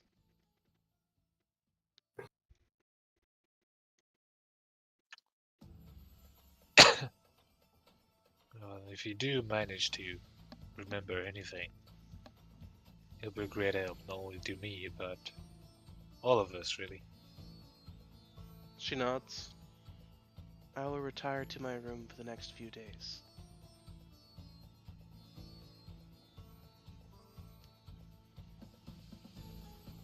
Should I go ahead and change your schedule on the staff room. Or... Oh, yes. Why am I changing my schedule? Eh? Why am I doing that? What? You're not. Someone said I was. No. Amos is offering to change Ion's schedule. Oh, I was like, wait a minute. Why is someone telling? Why am I changing mine? Did he like Sorry, bro. steal You're one of my the fall hookups? guy. Yeah. Even before they find out I planted all the drugs in Eddie's room. Yeah. Some like knives out stupid bullshit. Push suddenly least- shows up with the cops. Like, sorry, Eddie, but I needed a fall guy. No. At least with that, like, I pulled in my side of the bargain with Varric. But alrighty. Weird way, but After mentioning change your schedule, she does nod and accept. Yes, that would be wise. I did not fill out any pamphlet on my schedule. I simply arrived here under the entourage that I had been given. If they have written a schedule for me, then I suppose it would be wise to change it to accommodate. I'll give you everything. I think it's best if I just simply put busy with matter of states. Do not disturb. Is this a common thing written on the schedule? It is. I see.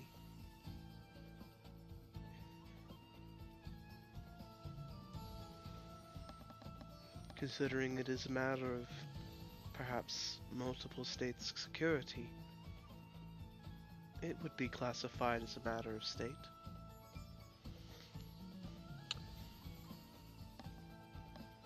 Well, when it comes down to it, a lot of can be classified as matter of state, especially in these times. But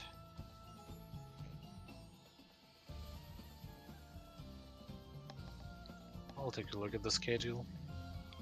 At least, well, I think the procedure is to talk with the headmate first about it. Yes. Just be careful, Amos. While I am meditating, I will not be able to watch over you. I understand. It'll only be a few days. But, well,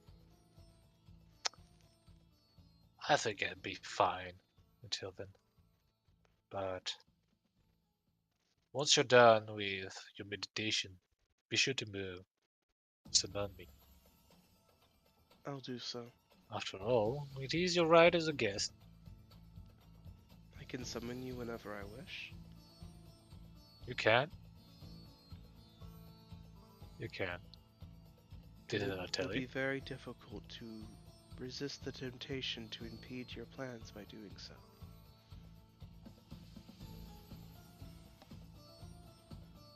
Well, let's see, what are my plans? Because I'm like, well, She doesn't know, she just assumes you have plans. oh, It's a very complicated plan.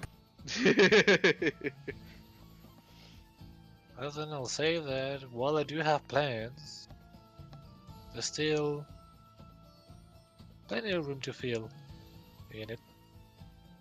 Oh, and well, even if I have something scheduled for the afternoon, I can always make some time for you. So I owe you just that, at least. Well, then I will keep it in mind. And please be careful. I don't know if I can stand losing another one.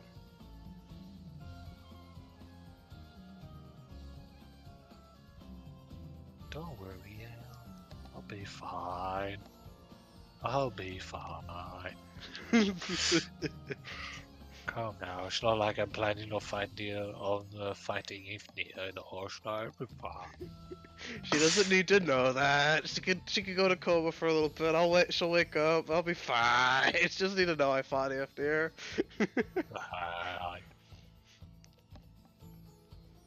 It's just a morning workout, you know. That's what we do, little man.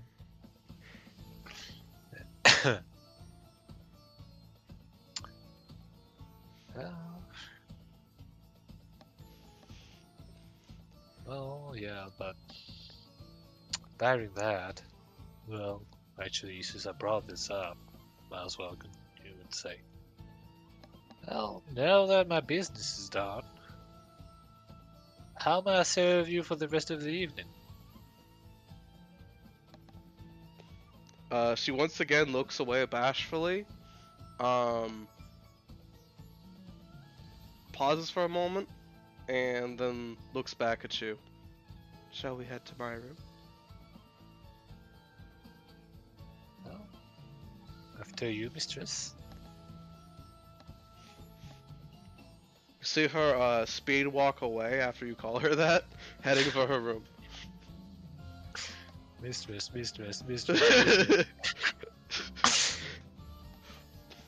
You can just see that there's red on her neck at this point. Yeah.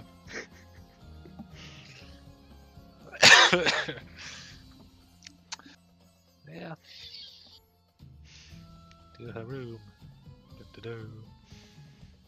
Scooby-Doo transition. Yep. Scooby-Doo transition to Eddie. Yeah. Yo, So Eddie, what are you doing for the final slot? We're gonna finish up with Eddie doing doing his evening thing, and we'll finish the session.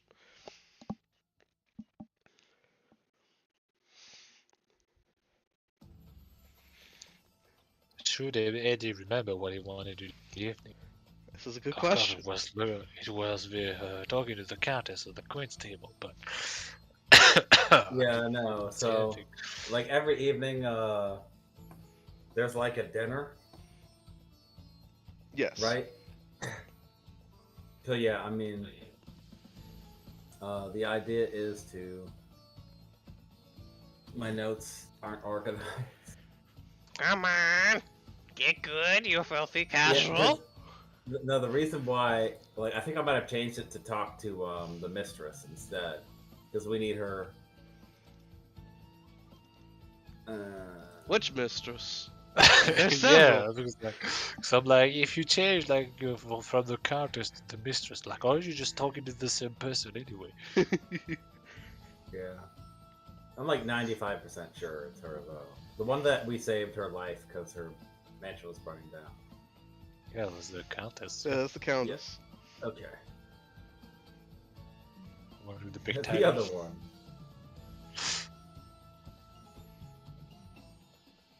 Yeah, it's her.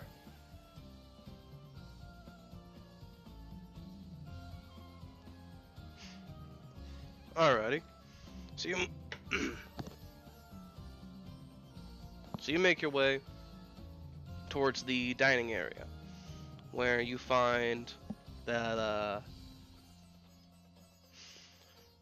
Sagittarius, the Countess, Kite, Francesca, the Fairy Queen, Lorenzo Grazia, Ramiro, Lord Roland, the Queen Oblivia, all of them are currently sat at the main dining table. Poncherandra is here, however, standing guard. They seem to be having a rather nice dinner at the moment, but there are lots of conversations being had at this time. Now, Eddie, Well, time to be a fly on the wall. as about I said, you gonna join the wait staff and be a fly on the wall? Pretty much. I can talk to the Countess as they're finishing up. Alrighty. No.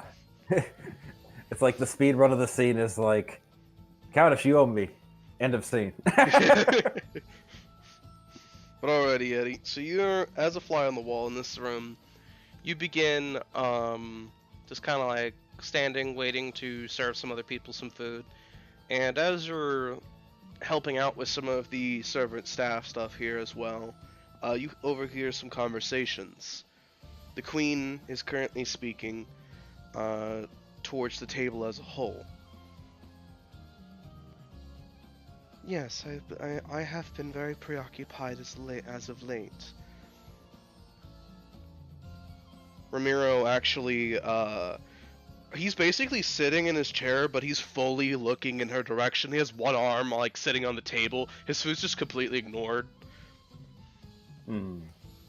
Yes, about that. I've been meaning to ask. Why exactly have you been completely AWOL from the entire political affairs for so long? I believe the whole table would love to hear it. Well, if you must know, I have been under the weather as of late. Under the weather, eh? Real convenient for a queen to do it when her country's falling apart. How do we know you're still the same woman, eh? Who's saying that? The leg Ramiro. dude? Ramiro. Oh, Ramiro. Ramiro knows what's up. Uh-oh. That means he's guilty. I'm just kidding. Or am I? You see, actually, Lord Roland speak up after this. Ramiro, please remain civil within this conversation. I am being completely civil. Do you see me striking anyone? Do you see me throwing anything and being a true ruffian about it? No, I'm simply hazing her down like any good gentleman would. Precisely, madam, what is the reason why you've been so AWOL on this entire operation? I believe all of us are owed an explanation.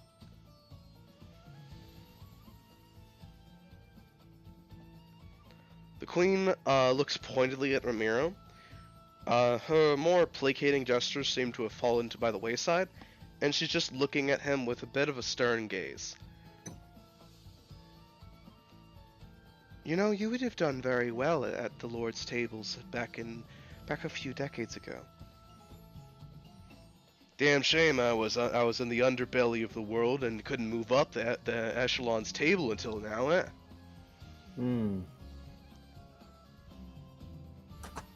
Yes, indeed. But since I can tell you will not be dropping this, and you prefer a more candid approach, I will drop the formalities for now. I have been incredibly ill. My health is greatly declining. This is not a secret among my staff. And by your health is declining, you mean you're dying, right? In a sense, yes. But I assure you, I am currently working on finding a proper successor, so do not believe there will be a power struggle eager for somebody to claim the throne. If any of you have any intention to do so, I will be more than content to exercise my right as queen to snuff out any such coups or rebellions before they've even started. Ramiro actually raises an eyebrow at that, and then raises a drink. You know what? Maybe I had the wrong of you.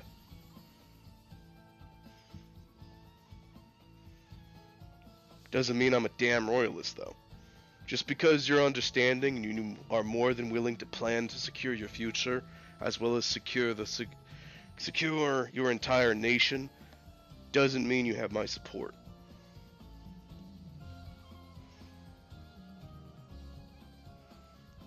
The Queen simply nods at this.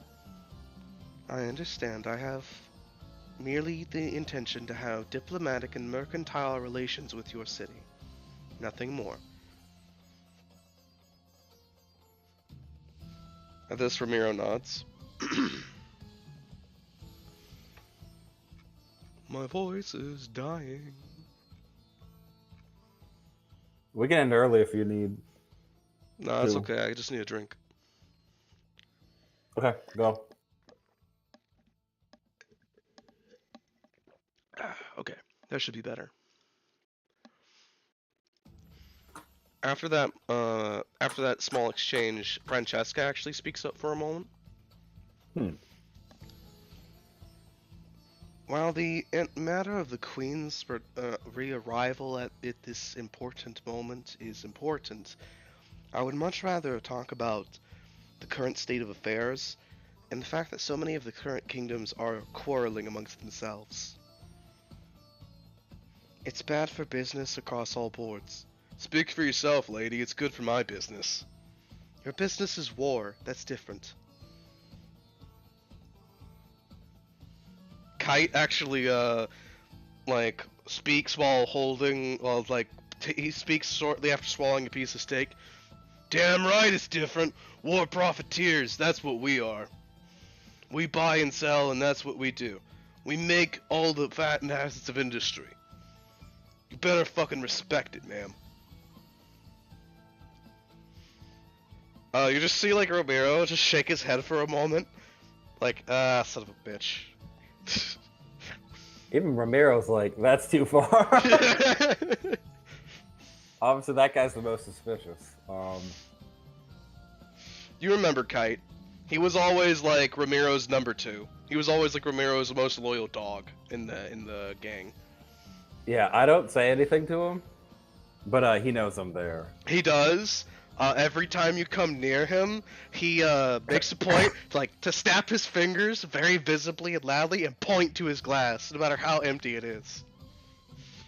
Yeah, fair enough. He's abusing the fact that he can order you around. Okay. That's fine with me. I'm closer to the conversation. You see as the Fairy Queen briefly speaks up. Yes, but while war and profiting as well as business is important, I believe that matters of unity and peace are more important at this time. You all can line your pockets as much as you wish, but is it not smarter to allow you all to line your pockets as much as you want while we aim for peace? The Countess actually nods at this. Yes, I have nothing against war profiteering. If they wish to do it, they wish to do it. I simply wish for them to arm us as the larger buyers with the more superior products.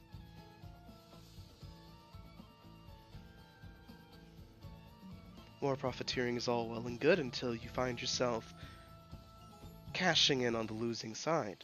Then when they lose, you lose. It would stand to reason to pay and fund the winning side more, wouldn't it?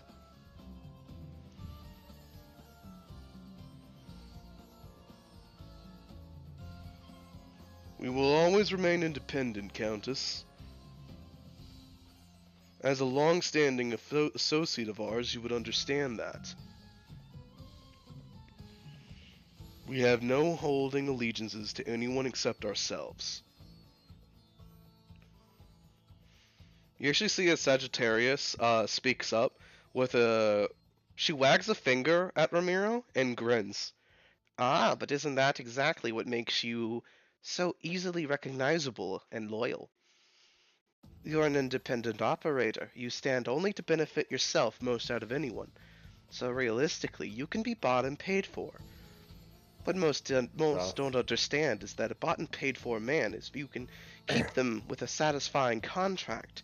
You can keep them indefinitely. Who are you again, ma'am?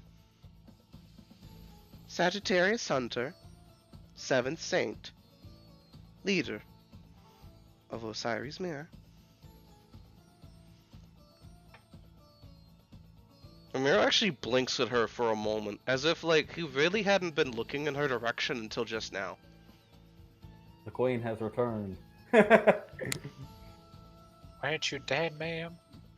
Ramiro actually, like, for a moment, he takes his hat off to, like, wipe back his hair and then put his hat back on. Weren't you dead? This is the first I've seen you at this table. I thought that you were maybe like a talking head that somebody brought to pretend to be the real woman, but you're the real deal, aren't you? Oh, I am a talking head, I'll have you know. But I just so happen to be quite the quite the smart, wisecracking talking head.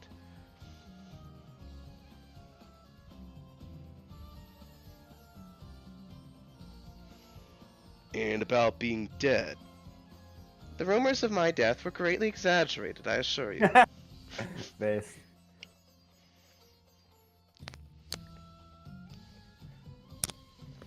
Fair enough.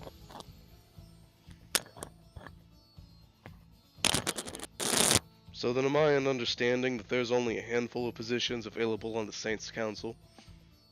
Why? Interested, Ramiro? Not exactly. Good. You're not really saint material. You've got a long way to go, young man. Ramiro, do you weirdly see Ramiro just smirk for a moment? Like, he really seems to enjoy talking with her.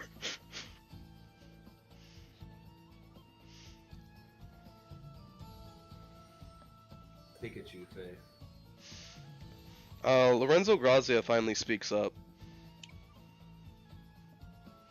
So subterfuge, lies, and political discourse aside, are we all just going to pretend to dance around the topic at hand? We're all vetting for ourselves, we're all vetting for war against each other. What's the point of pretending to be political and savvy and nice and polite while sitting here at this table about it? We're all attempting to outfit ourselves greater against the others.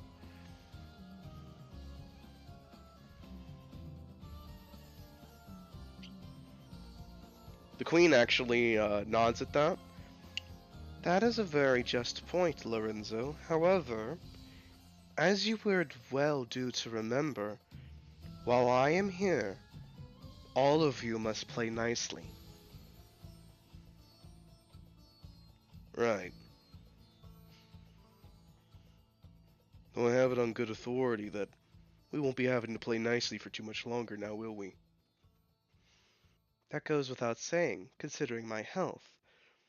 But I would also highly recommend not to be getting too ambitious in your plans, as I've already been working on finding an heir. Does that mean you have one, or you're currently finding one? That's for my faction to know, and yours to find out later.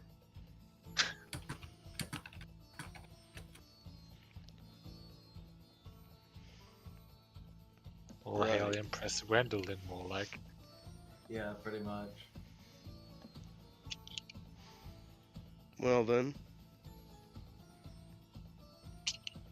your heir better be capable of reining in quite a bunch of loud, outspoken, ruffian-styled boys. Because if she's gonna play mom like you do, she's gonna have to understand how to handle so many outspoken vagabonds. I hardly consider myself the world's mother, but you honor me with the comparison. Lorenzo just kind of rolls his one eye and looks the other way.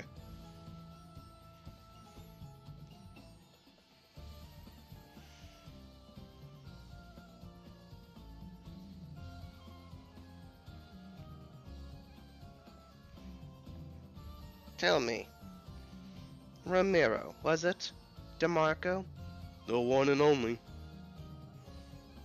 How goes your sailing expeditions? I've heard you've got a rather magnificent fleet at your disposal. I'm afraid you're misinformed. I don't have any fleet. We've been working on new airships, of course, but they are hardly within operational means. Airships? So is this the fleet I have heard of? Perhaps you have an informant within my division that has been looking at my schematics as of late. But I assure you I have no current fleet. Merely the plans to build an airship empire that we can use to trade and ship goods all across the kingdom more efficiently. That's quite the ambitious intention. You intend to have a shipping, let's see, monopoly on the entire industry? If another competitor were to rise up, so be it. But as is, yes, we are the first to be working on such a thing. I have been buying up all of the researchers, scholars, scientists, and magicians that are capable of crafting such things. No wyverns or other magical creatures needed. Simply a magical airship. Marvelous. Then I wish you luck. I believe all of the kingdoms will benefit from being united via airship technology. That's my intention.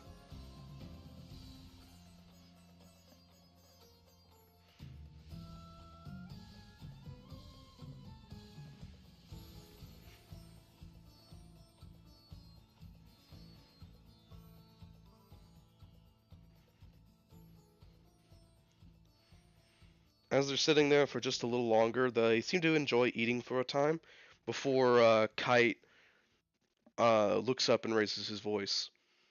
So anybody hear about that thing that happened in one of the rooms? I'm afraid I don't know what you're talking about, Kite. Yes, I know nothing of anything. No, I don't know anything of a activity in a room. Please share. I heard that there was a mess that happened. I was wandering down the halls and I saw a bunch of weird guards standing outside some rooms. Saw some cleaning staff heading in and out. You know, I've been around the block a time or two, and I recognize a cleaning job when I see one. Not that I'm against such things. An efficient cleaning crew is notable, something any good establishment or crew needs to have. Good to clean up messes, you know? Just wondering if anybody knew about it.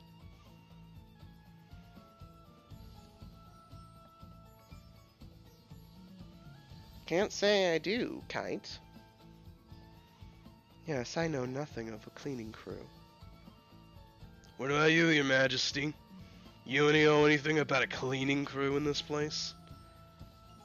The staff here are excellent at cleaning and maintaining the mansion to the highest capabilities. Of course, they're excellent cleaners as well.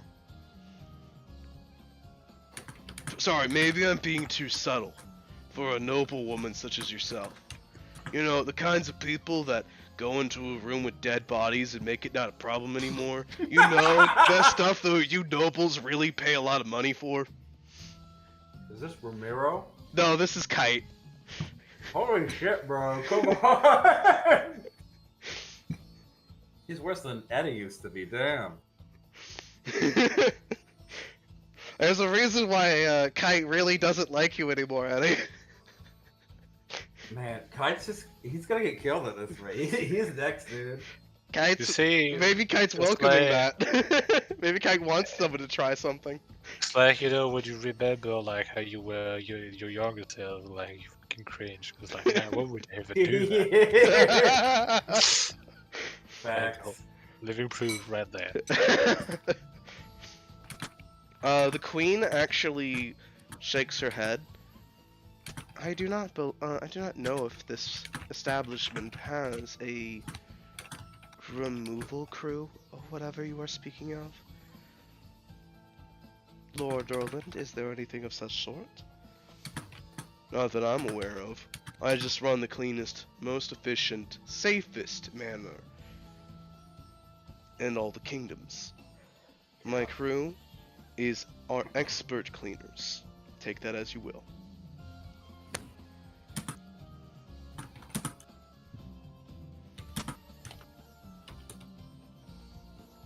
Final question I have before I go to my room.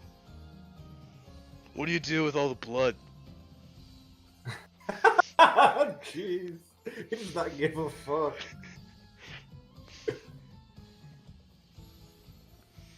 We donated, of course. Dude, if he is on day 2, I'm not even gonna be surprised.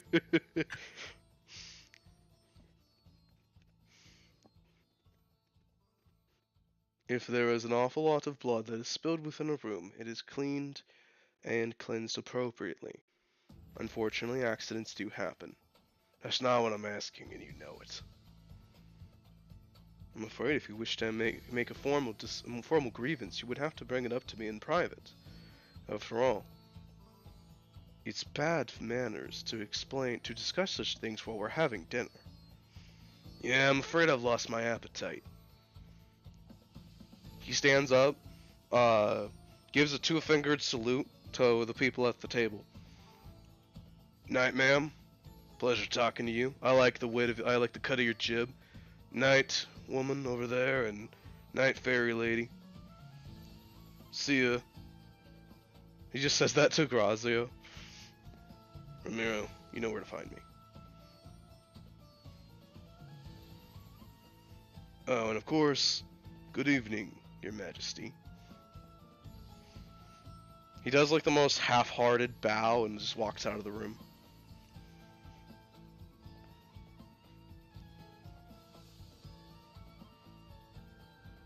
Well then, I don't know if about all of you, but I believe we could use the second course, don't you? Romero actually raises a glass. Yeah, the entrees are getting stale anyways. Time to get course number 2. Ponderandra claps his hands and you just see like the staff take the first course off the table and come back with the second one. Who's the real man with the power here? Who's the real... Ponderandra's just here as he's the bouncer, you know? I mean, you know you've done well in the world when Ponderandra himself is the bouncer at your mansion. Just saying. But alright, the rest of the dinner seems to continue mostly without any extra problems. Let's see, Eddie, make me some sort of perception roll or something to notice something at the table, actually. Okay, just perception.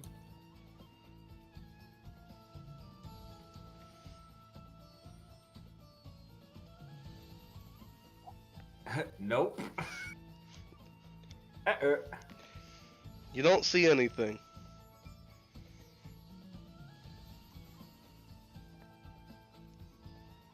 You have to unlock the DLC before you can see it. I'm a busy. You think, like, maybe something might have happened, but you're not sure what. Shortly after you see that, Somebody's on the ground dead and you didn't see it. No. Certainly after you see the Countess stand up and excuse herself. Thank you for a lovely evening, but I'm afraid that I must retire. Sagittarius nods in her direction. Take it easy there. You've had quite a lot to drink, after all. Oh yes, the wine was just lovely. I might have overindulged. Do you need any of my staff to escort you to your room, Countess? Actually, I think that one looks quite nice. He's quite the strapping young man.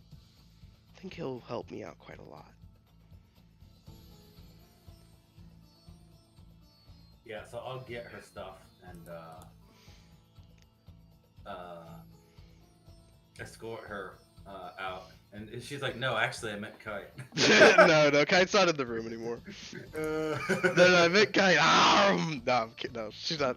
Kite's not in the room. What a strapping young man. It's like, oh boy. No, when she says like that strapping young man right there, you just see Francesca roll her eyes. But the Countess basically leans on your arm for a little bit while publicly in the room for basically visual effect, and as she begins getting closer to her room, she begins walking a little more normally, but she still walks arm in arm with you for the while. I got a message saying that you've been looking for me. Well, considering I didn't tell anybody about that, I'm surprised to hear that.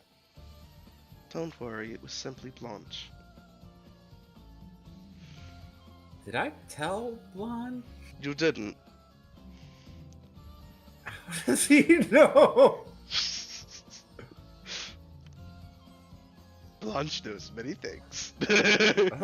I'm scared, Marshall. And he says, I'm trying to think. Would my character remember something that only she would know about me that I could talk to her about? It's just been a while, so my brain's like, I can't think of anything like that. Maybe the Amber situation.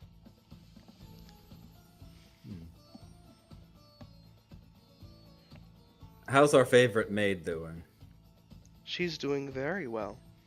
She's currently head of my staff and a right proper tyrant. Surprised not to see her around. I would have brought her, but I needed somebody to work on making sure that my castle was in proper running condition while I was here, and I felt safer bringing Blanche. I see, that makes sense. And I take it is in good condition. It's seen better days, but it's being repaired. Alright, I'm pretty sure it's her. Famous last words. She's hot, I trust her. Those are the actual famous last words. Yep.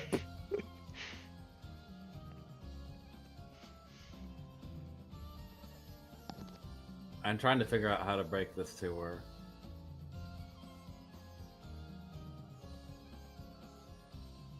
Well, I'm glad to see you're doing well. It seems that people I'm friendly with seem to be in danger as of late. These are very dangerous times.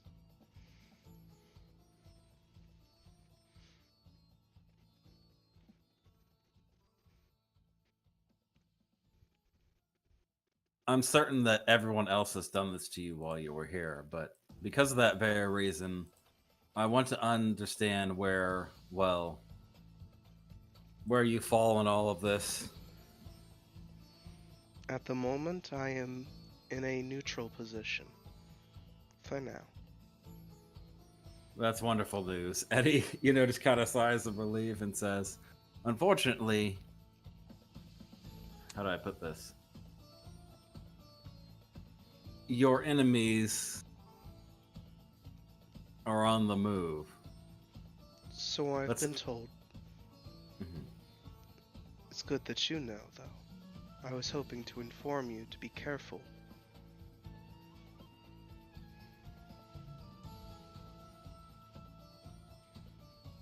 I can assure you that I'll be on the lookout. Eddie just thinks about it and says, you're better at these things than I do, but something feels off. It felt like over there, everyone was out of the loop. Not everyone knows the same information we do, but also, many are not willing to divulge exactly what they do or don't know. Properly revealing what you do know about the situation is the same as revealing your entire hand at poker.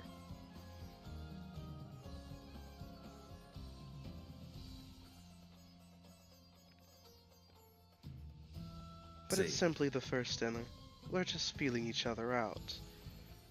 Imagine a game of world-class poker where multiple contestants get bumped off one after the other every night. The loser of that night does not get to return. The first night might just be the preliminary to see who the viewers might put their bets on to win the whole thing, so the others can tell who's a threat and who isn't. I see. Well, my position is to make sure everything doesn't fall out of control. We live in very dangerous times, and I just want to make sure that things keep going. Yes. My ultimate goal here at the moment is to allow the players at the table to keep playing their game as long as possible.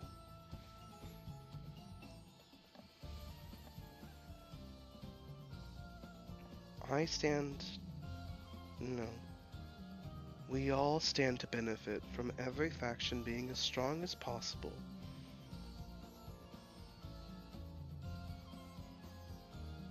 I think I see what you're getting at.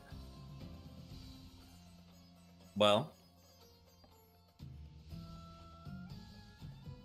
I think in order to ensure that happens, some uninvited guests need to be thrown out promptly.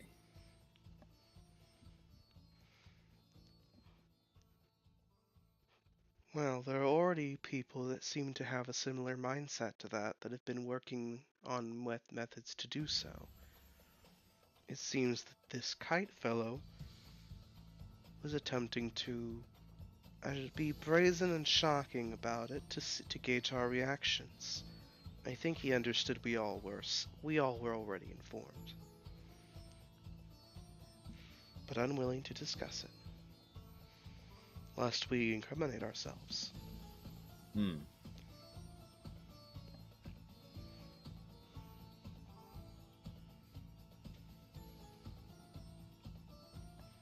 I see. I'm gonna kind of ensure that nobody's watching, and hopefully I don't roll a 4 on my perception check. Look over my shoulder, no jutsu. Alright. Okay, that's a 6. 6. A little better. So over your shoulder, as you're like looking around, you briefly see what looks like Fiora leave a room and walk in the opposite direction. Okay. Fair.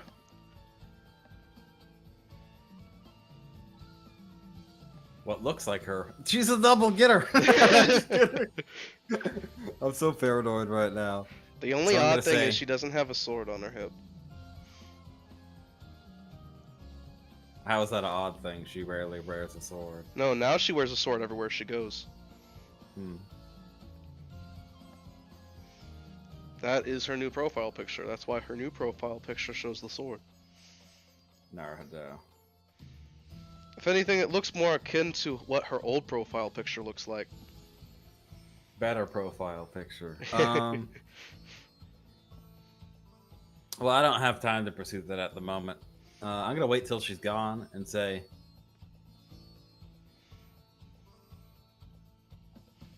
about what comes after this.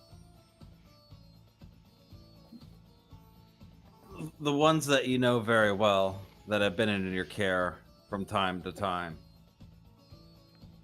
have put together a banner that we wish to go behind, especially after the old man has bitten the dust. Rallying behind a symbol is a good idea, and an expert way to inspire the masses into your new millennium. I think that if truly we want things to continue and not have everybody scrambling for it, then such a thing is necessary.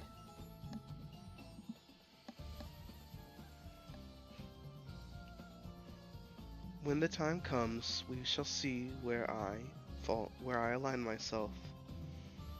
It is unlikely that I will participate in any sort of grandstanding or martial conflicts. I am not a fighter. I am a diplomat.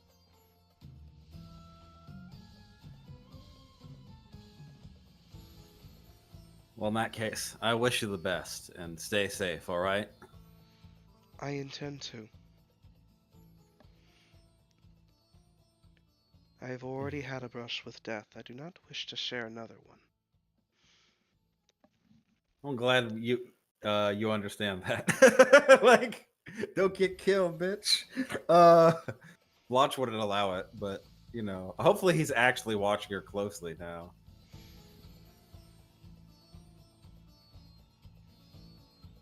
Blanche is the plant all along.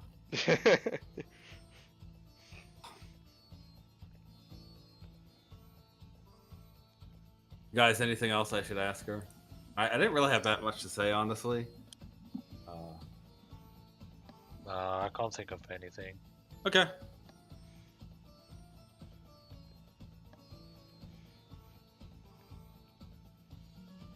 Alrighty then. So after finishing your I'll conversation, just warn her to be on the lookout for doppelgangers.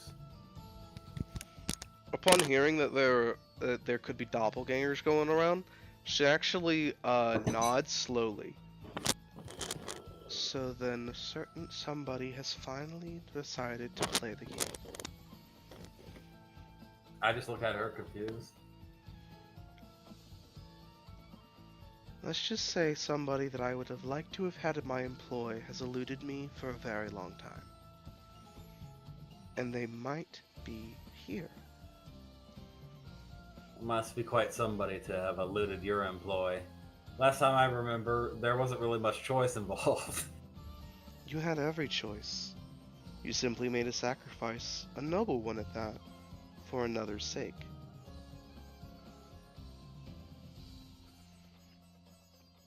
But this individual, I believe, is a rogue operative, even amongst mine or another's group. I would have loved to have had them under my employ, simply to keep them out of sight and out of mind of another. But if there are doppelgangers running around, perhaps that is why.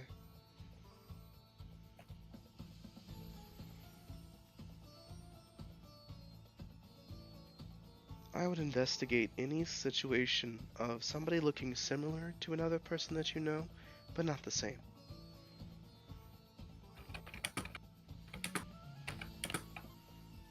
Understood. Well, take care of yourself and your health this evening, madam. I'm gonna lead her to her door.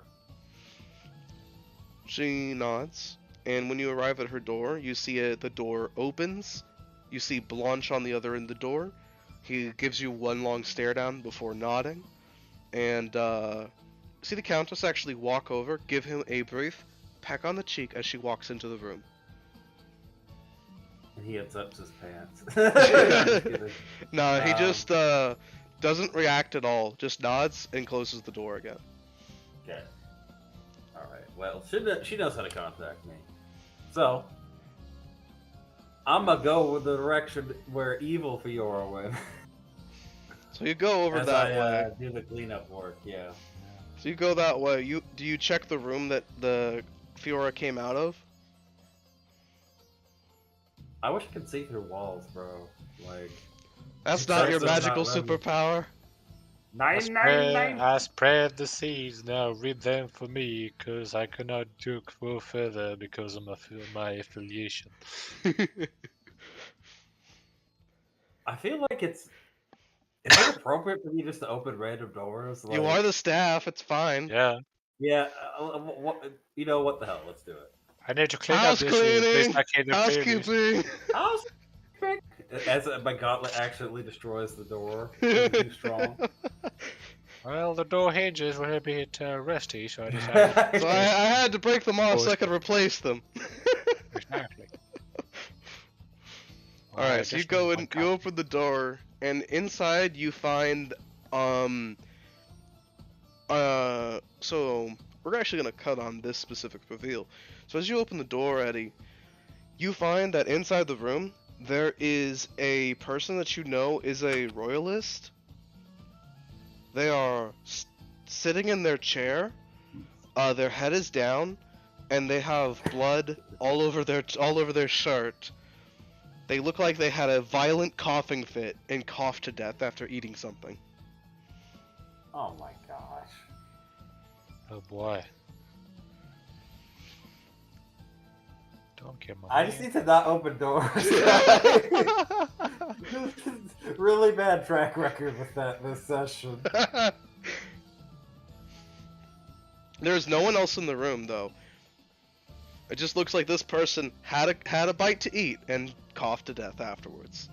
And as Eddie is standing in the room looking at this, we're going to fade to black and see you all next time in Fairy Tale.